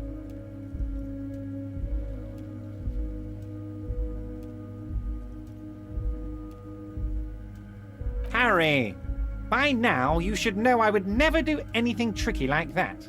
However, if the construction noise and limited street access makes some people consider moving, well, let's just say there'll be freshly renovated buildings near the roundabout where those poor people can finally enjoy a significant uptick in quality of life. I'm talking real affordable workers' palaces. He proudly spreads his hands to demonstrate the size of the palaces. They're very large. So the village is doomed.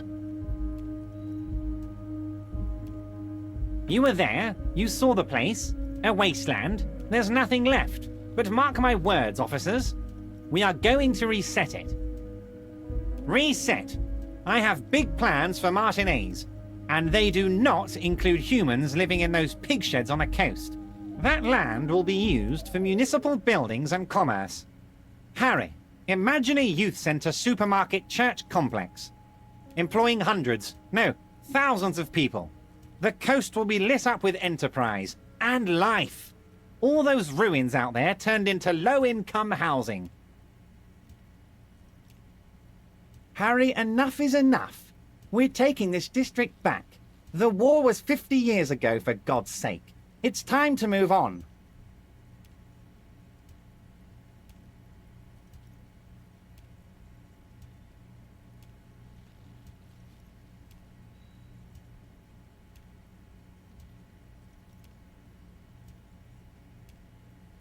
I accept your salute, Harry. All of it is true. I've got the centre, I've got room for a retail complex, and in 4 years I'll get the church too.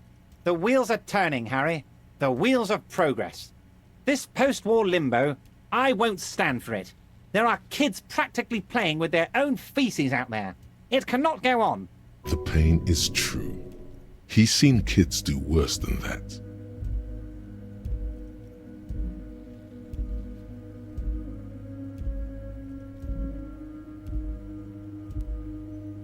Damn right I'm up to something, Harry. I'm gonna make the working man as rich as Joyce Messier. That's my job. Just like yours is to keep the peace. A true flash of anger in him as he thinks of her.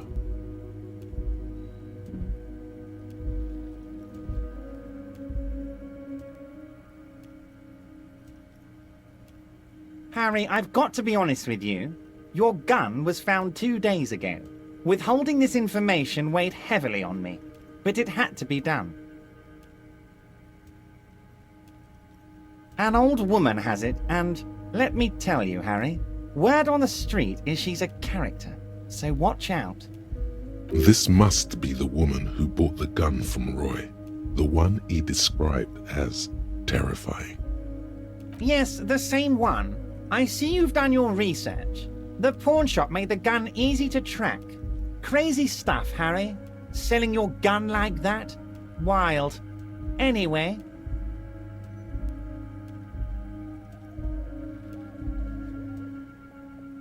The neighbours of this old woman contacted my men because they trust me and the Debardeurs Union. Apparently, she was waving it around at the entrance to her building. Waving the gun around doesn't sound good. None of this does.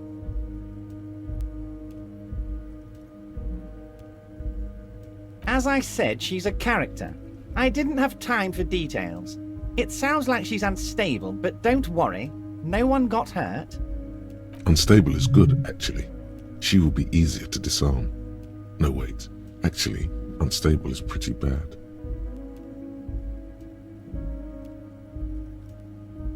Unfortunately, I don't know anymore. You're gonna have to go in blind, Harry. But she's an old lady. How dangerous can she possibly be? Oh, and she calls herself the Pigs. I, for one, find it refreshing. Finally, someone calls themselves a pig. It actually sounds extremely bad, but let's not give him the satisfaction. I already have. Tonight, starting 10 o'clock, near the old fish market on the coast, the one on the boardwalk, a little past the fishing village. Be careful, Harry. I would never set you up for anything dangerous, but you did ask for this. Now, back to the fun stuff. She will be there from 2200 hours till 0200 hours.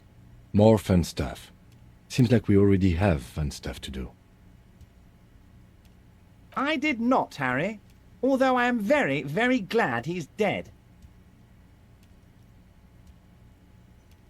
Why, a war, of course. And what do you have to gain from a war? Victory, Mr. Kitsuragi. I have victory to gain. We are going to start a war with the Wild Pines group and win before they even realize there is a war.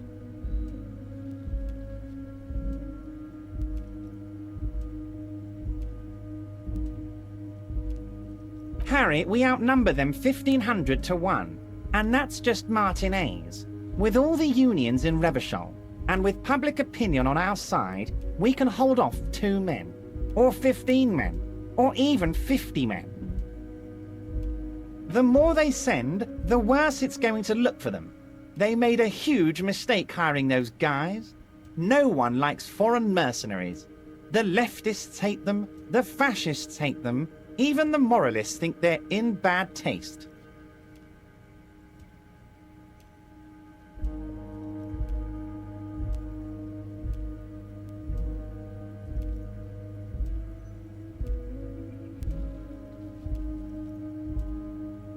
Harry, there is no strike, only war. Class war. Or, in business terms, a dawn raid. Or wait. Is that when you still pay them something? Because we won't do that. We're not going to give nothing. We're going to take Terminal B away from them. The roads, the gates, the containers, that big crane, even the damn coffee maker. We're going to take all of it for the people, and fuck Wild Pines.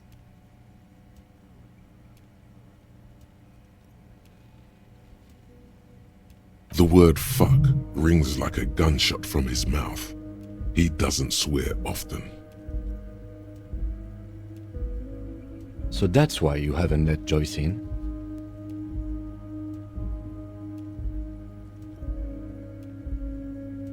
Yes. It's also why I let that midget Gaumont go. He's too nice. I can't put him through this. Plus, he knows how to get in here. That woman can't tell her tits from her arsehole. She has no chance.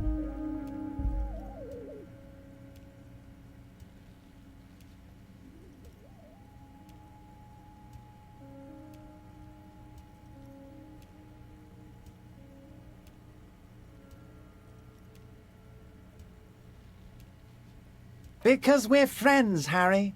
Besides, it doesn't matter now. You can go tell her if you want. It won't change the course of events. We have a significant head start. It's already happening.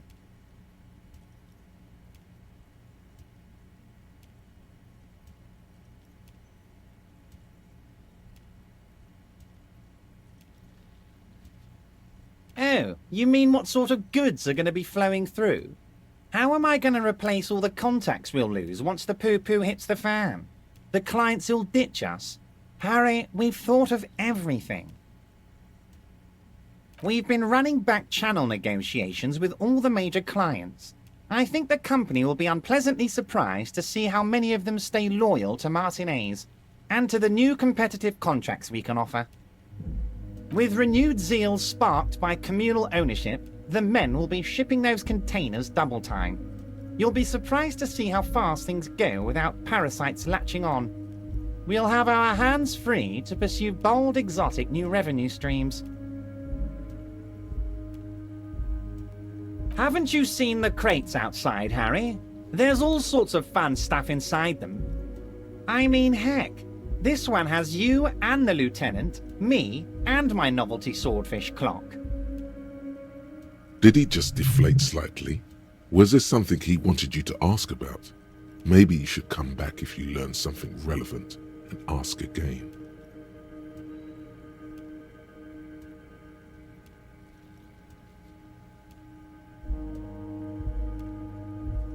You should definitely come back here and ask again if you learn more about the Union's dealings. There's something he's not telling you. Great, Harry, great. I think we have truly built a bridge between Martinez and Jamrock today. We have united the RCM and the Debardeurs Union. This has been so great. I'm sorry we don't have more fun things to do together, but if you ever feel like bouncing something off me, my door is always open. I'm always happy to educate and entertain you. Very nice, Harry.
Inside, you see a set of steering levers, a radio microphone, a pull-out toolbox, and the soft glow of the fuel preheater gauge.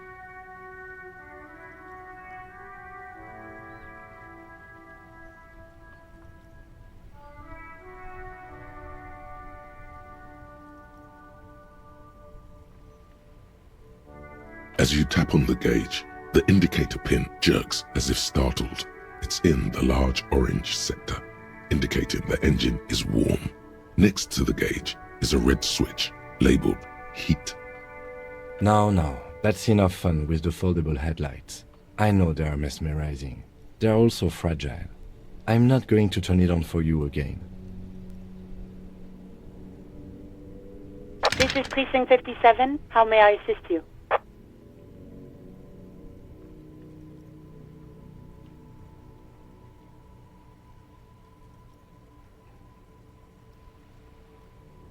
One moment. Can you please describe the body? Age, sex, cause of death? We suspect he might have been inebriated when he fell. There were bottles all around him, and traces of vomit on his shirt.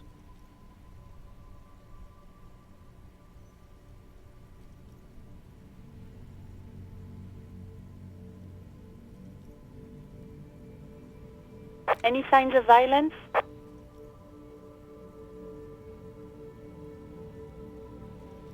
No field autopsy necessary. You can hear her quickly typing in the background. What about his belongings? Did you examine his clothes? Any information on the library card? You can hear her sigh audibly.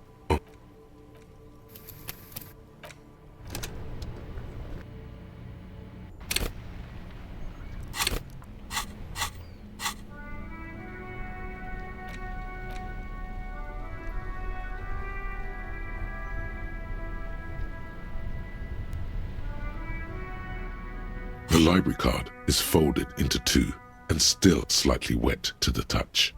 The front side reads, Central Jamrock Public Library Card, issued to Billy Mejean, expires July 53. Billy is a unisex name. Could be the deceased or his family member. Whoever owns this card is an avid reader. You find a list of books written in blue pencil. Radio thriller. Stand a little less between me and the sun. The last one in the list is The Glinting Curve by M. Theobald. A library stamp indicates that most of these titles seem to be in the sci-fi genre. If lost, please return the card to the library. Dial 005 02 55211 or visit us at Moreau Street, 78, Jamrock. Business. Good. We should give them a call from my kinema. See if we can learn anything about Billy Mejean. Good idea. There was plenty of information here to go by.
Weather has not been kind to Lily's little sandcastle.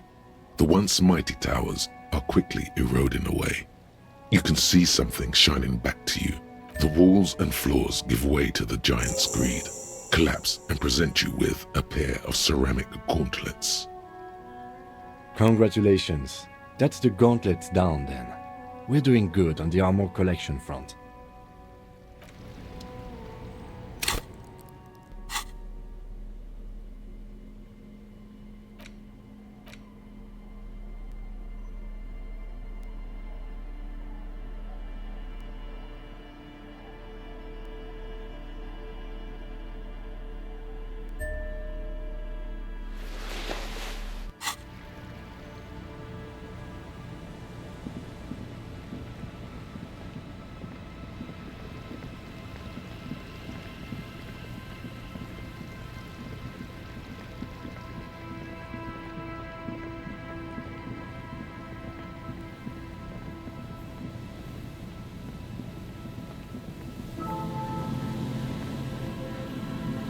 You pick up the handset. There's a tone. The machine is operable.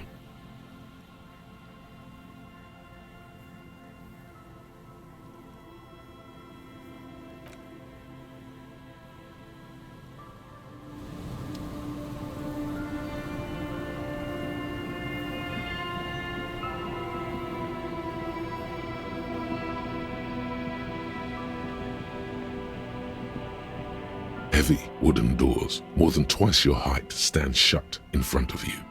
The rectangular sea-worn ornamentation appears. The carving on the door is block-like and angular, like the church itself. Two large beams shoot downwards, sinking into the wood before they reach the threshold. The doors remain unchanged, closed with a padlock. This cheap-looking padlock is sturdily built. It shackles together a hasp and a staple screwed into the wooden door. It'll be easier to break the staple than the lock. Also, that sticker is interesting, somehow. You see a yellow circle with two X's and a big curve below them that looks like a mouth. You're pretty sure you haven't seen it before, but what the symbol depicts is clear enough. A smiling dead guy. The curve makes it smile, and the X's make it dead. He takes off his glasses and uses a blue handkerchief to thoroughly wipe them clean before inspecting the sticker. Then he looks up, pauses, and replies. No. Looks like a dead man smiling. Suggests junior delinquency.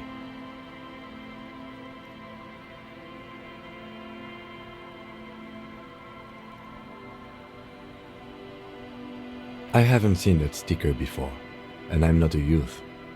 Thus, it must be made by youths.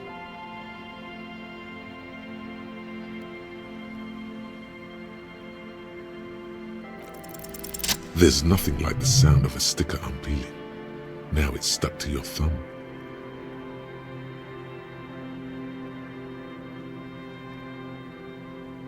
Looks like today was a gold star day. The padlock passes through a staple that's been hastily attached to the wood. Closer inspection reveals that one of the screws is not a screw at all, but a nail. The work has been done recently and is unprofessional, to say the least.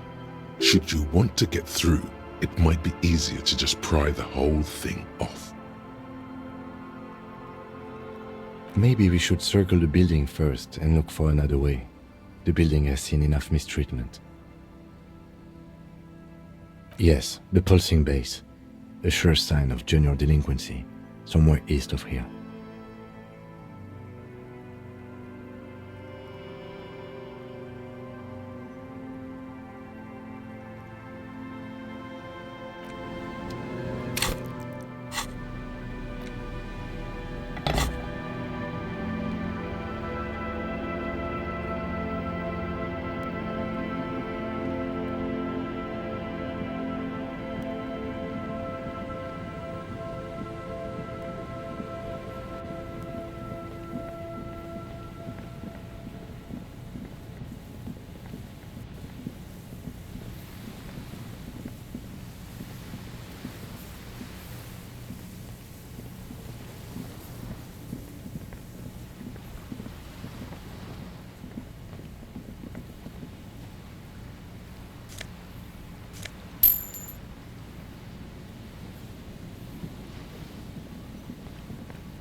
An old door, worn by elements, guards the depot.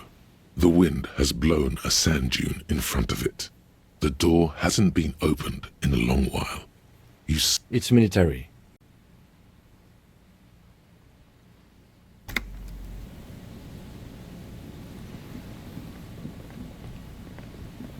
An old door, worn by elements, guards the depot.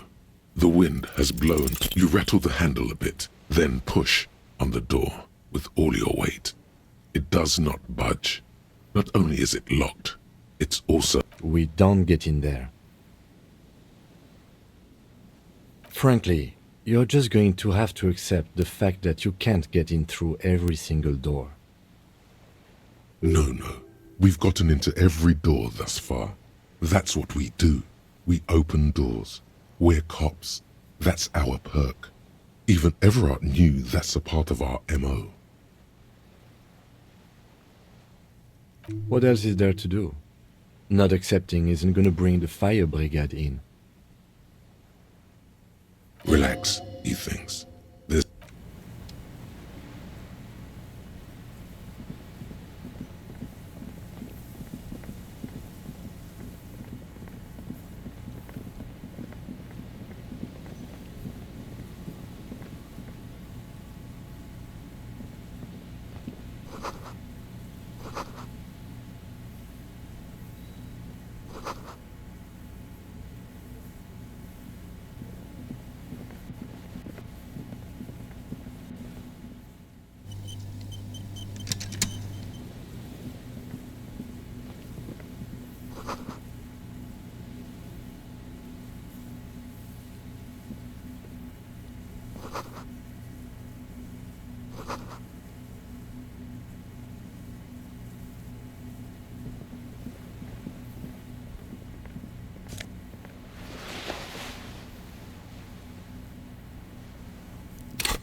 The note is written with a blue pencil on a piece of lined office paper. The kitchen magnets have left spots on its surface. Someone has scribbled, S. I can't believe the off-site copy is still here. The illiterate ginger kid keeps stealing stuff from the studio. You'll find the filament memory with the off-site copy in the frozen ice cream.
Heavy wooden doors, more than twice your height, stand shut in front of you.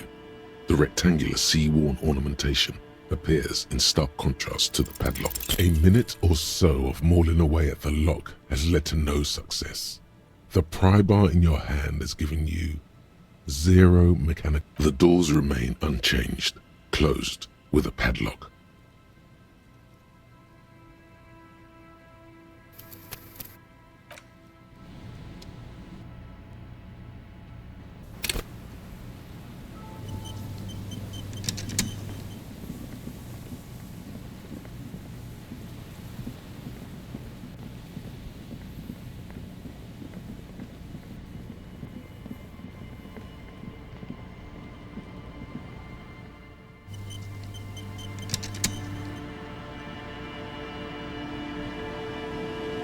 Heavy wooden doors, more than twice your height. You jam the pry bar between the lock and the staple and apply force.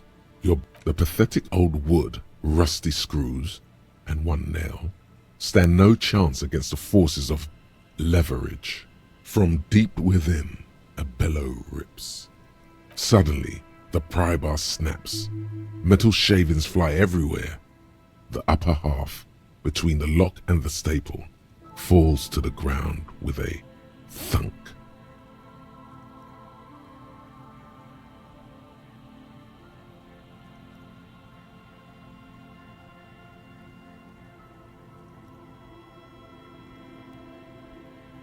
Tools break, officer. Try to control yourself.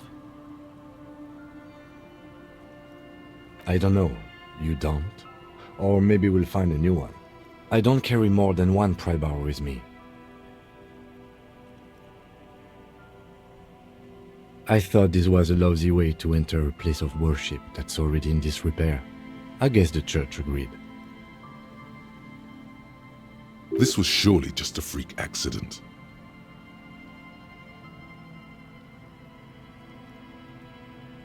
Nothing happens, only the sound of the padlock rattling against the door. I don't think that's going to work. High above, the wind wraps the church in its rush. The doors remain unchanged.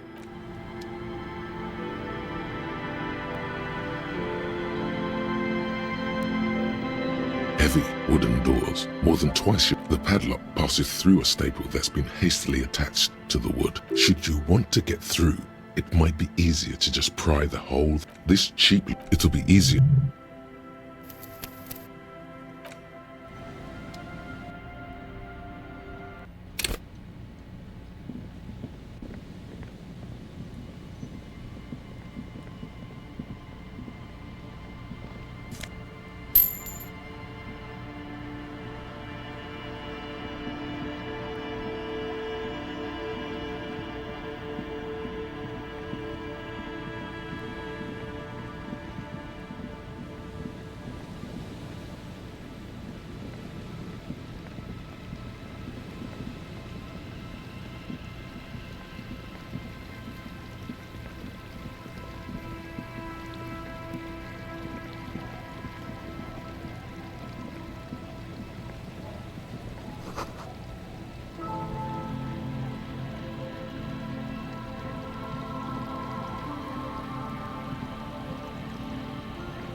You see a once bright mural towering above you.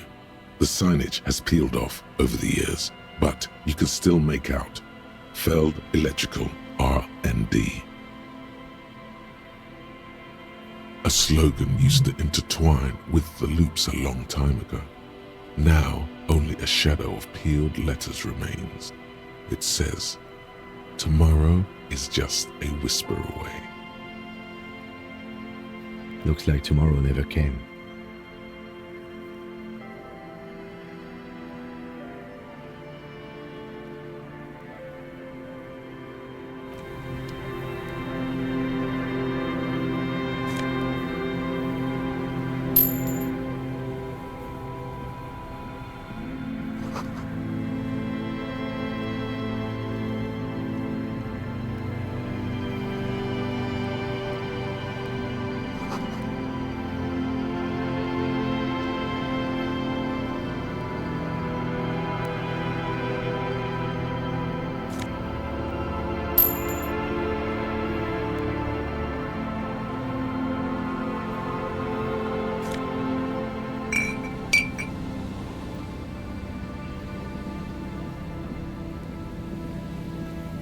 And Mikhail noticed the windows, especially with how there are no windows on the south side.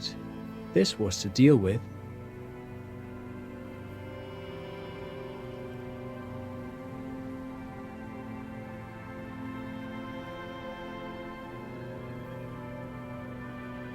You officers, come to investigate the historic subtext of West Martinez? I'm Tran Heilostam. You must be Kim Kituragi, right? I was just telling my son about this building. Not a lot of people realize the historic significance here. Very rich in hypertext.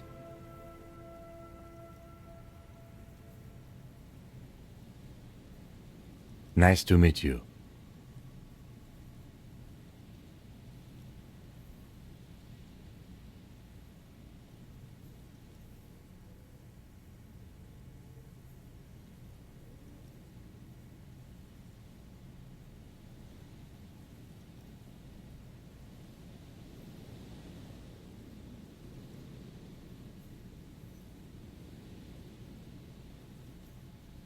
Oh yes, so Mikhail.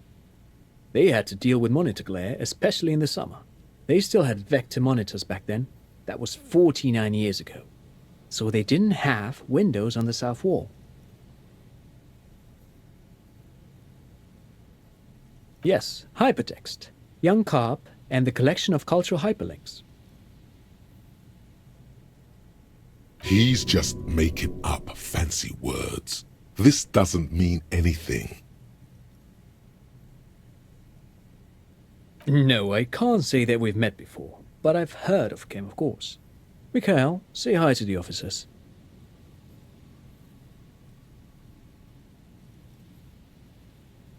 Mikhail's a little tired today. We spent all night trying to run Orbis on his radio computer. Have you heard of it? It's a programming language used in Grad. Quite tricky, but he wanted to play this Grad-made adventure program. We've been getting really into Worms lately.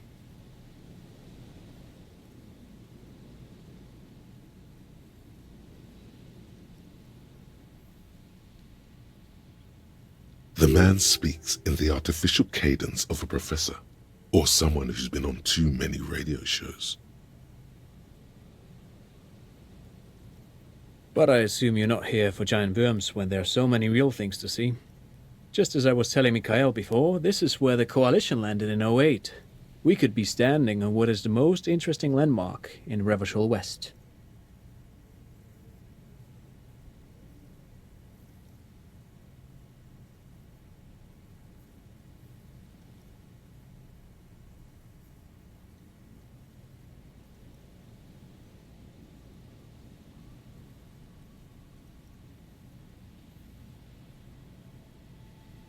Aha! But it's not just any empty old building.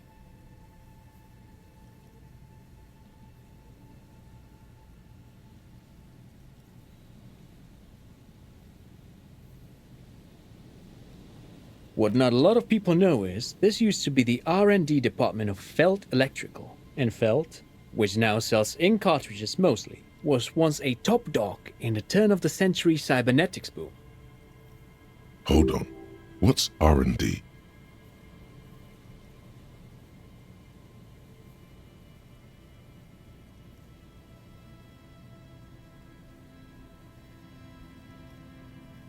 It looks old and weathered, with seagulls picking apart its stone and metal carcass. Bushy undergrowth has taken hold of the collapsed rooftop.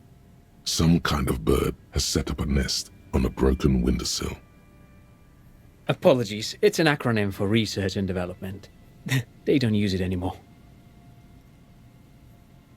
You're probably more familiar with RTD, Research and Technological Development.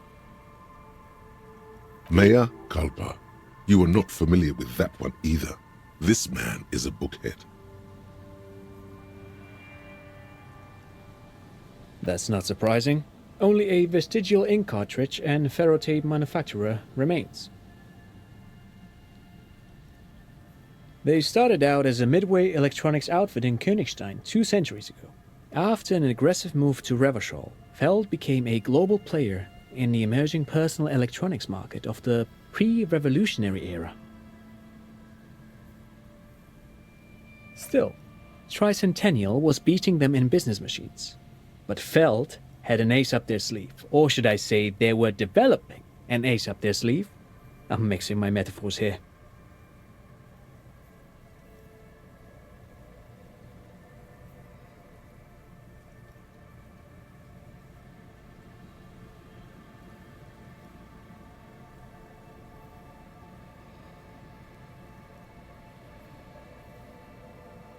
It was here in Martinez, possibly in this very building, that they developed prototypes for a tape computer.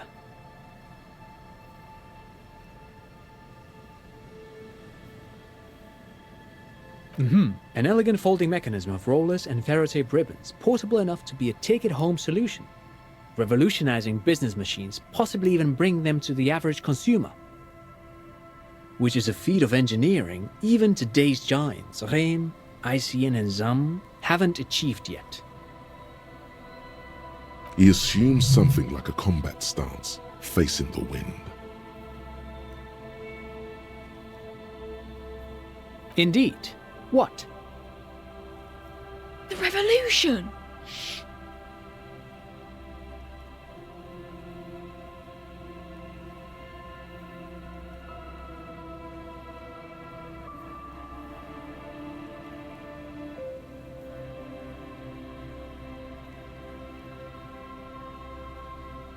Unfortunately, their moonshot project never made it to the market. Feld's move to Revachol backfired. The revolutionary government liquefied their assets and expropriated those very advanced prototypes, possibly from this very building, or one of the adjacent ruins.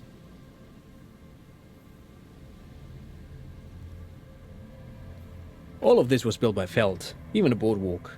Wild Pines built Martinez proper as a resort for their middle management. Feld built this side of town for R&D.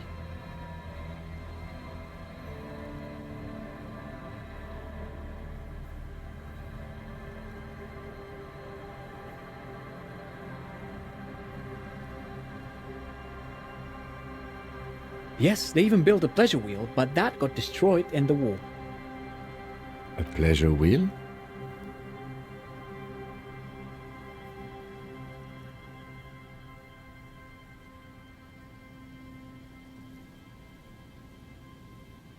Yes, to lure in their star engineers. This part of Martinez was nothing but reeds before Feld arrived. They had to make the prospect of living here attractive. It was supposed to become a global center for innovation in cybernetics. But history had other plans.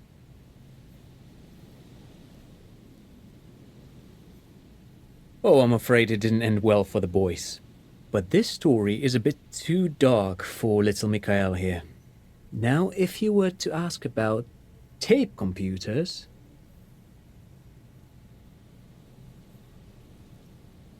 they used them for military communications, but also to write and send out press releases, the most notorious example being Le Décret de Mars.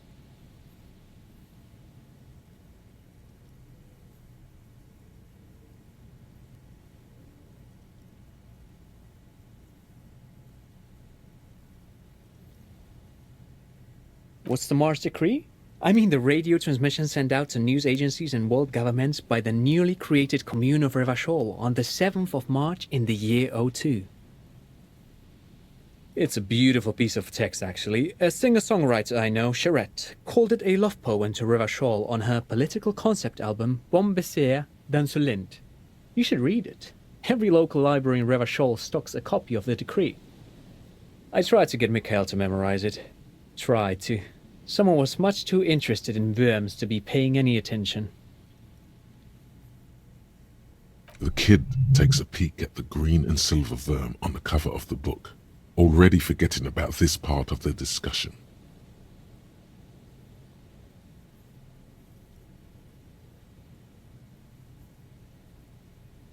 Actually, no one knows. No one even knows what a computer made entirely of tape would look like. But word has it, they were very elegant, exquisite, alien-looking turn-of-the-century hardware. 10 years ago, I did a little freelancing, I guess you could say. I was a special consultant for an exhibition at the Wompty Dumpty Dum Center in Vredefort, Oranje.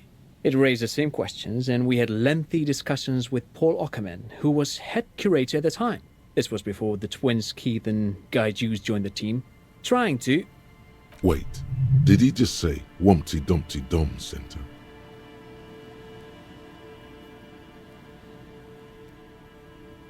What the hell is a Wumpty Dumpty Dum Center? And who the hell are Keith and Guy Juiced?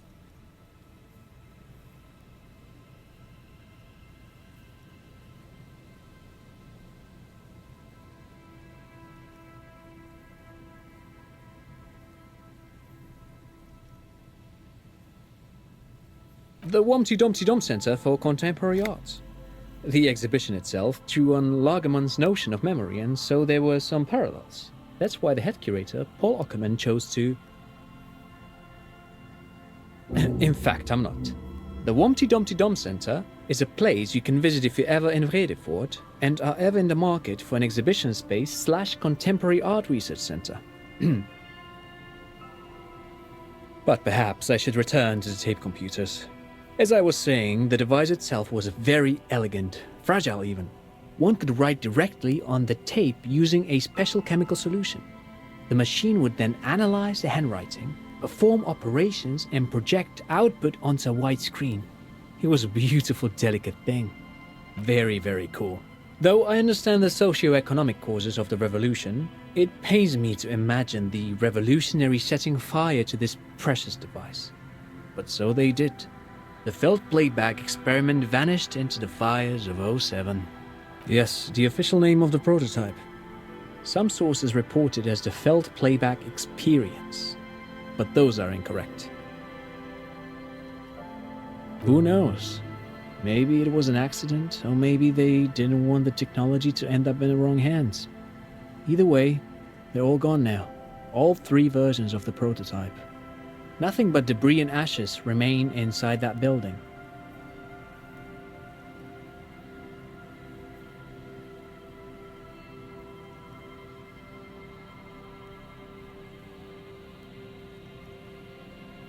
But of course, what else? Sure, what's on your mind? But of course, what else? I do have some money, yes, but that's not what's really important here.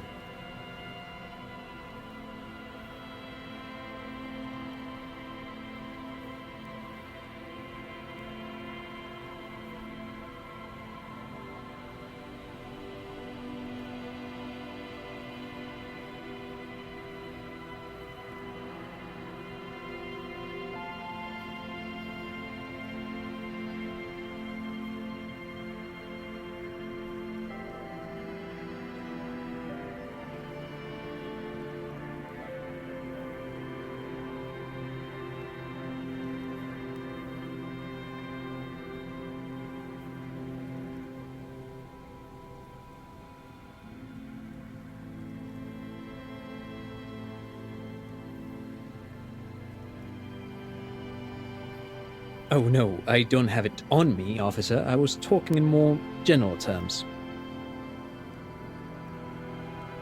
I'm just spending time with my kid here, showing him around the lesser-known parts of our hometown. It wouldn't be wise to carry huge amounts of cash on such expeditions.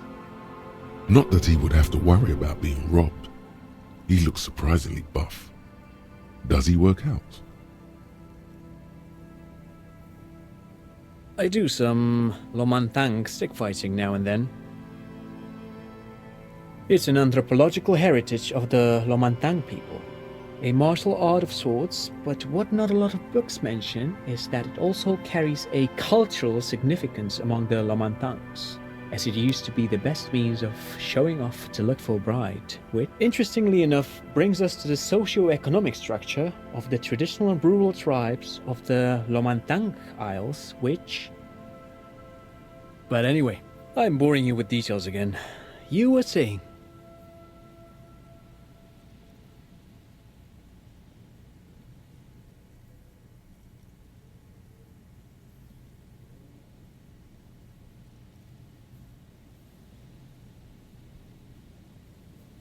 Lomantang stick fighting is a little like a Berolidin addiction. I've been practicing it for nearly 20 years now, so you could say that my doses have grown a little... Wait, what does this man know about Pyrrolidon addiction?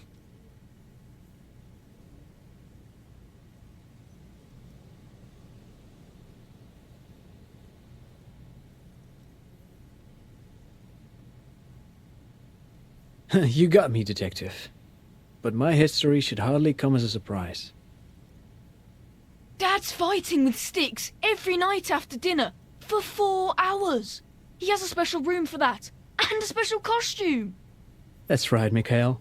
It also has a meditative quality. Helps to clear my head. But anyway.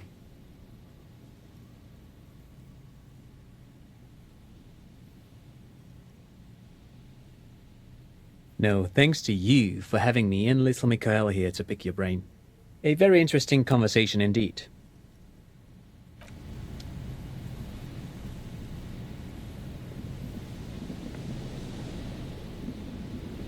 You see, a once bright mural towering, a slogan used to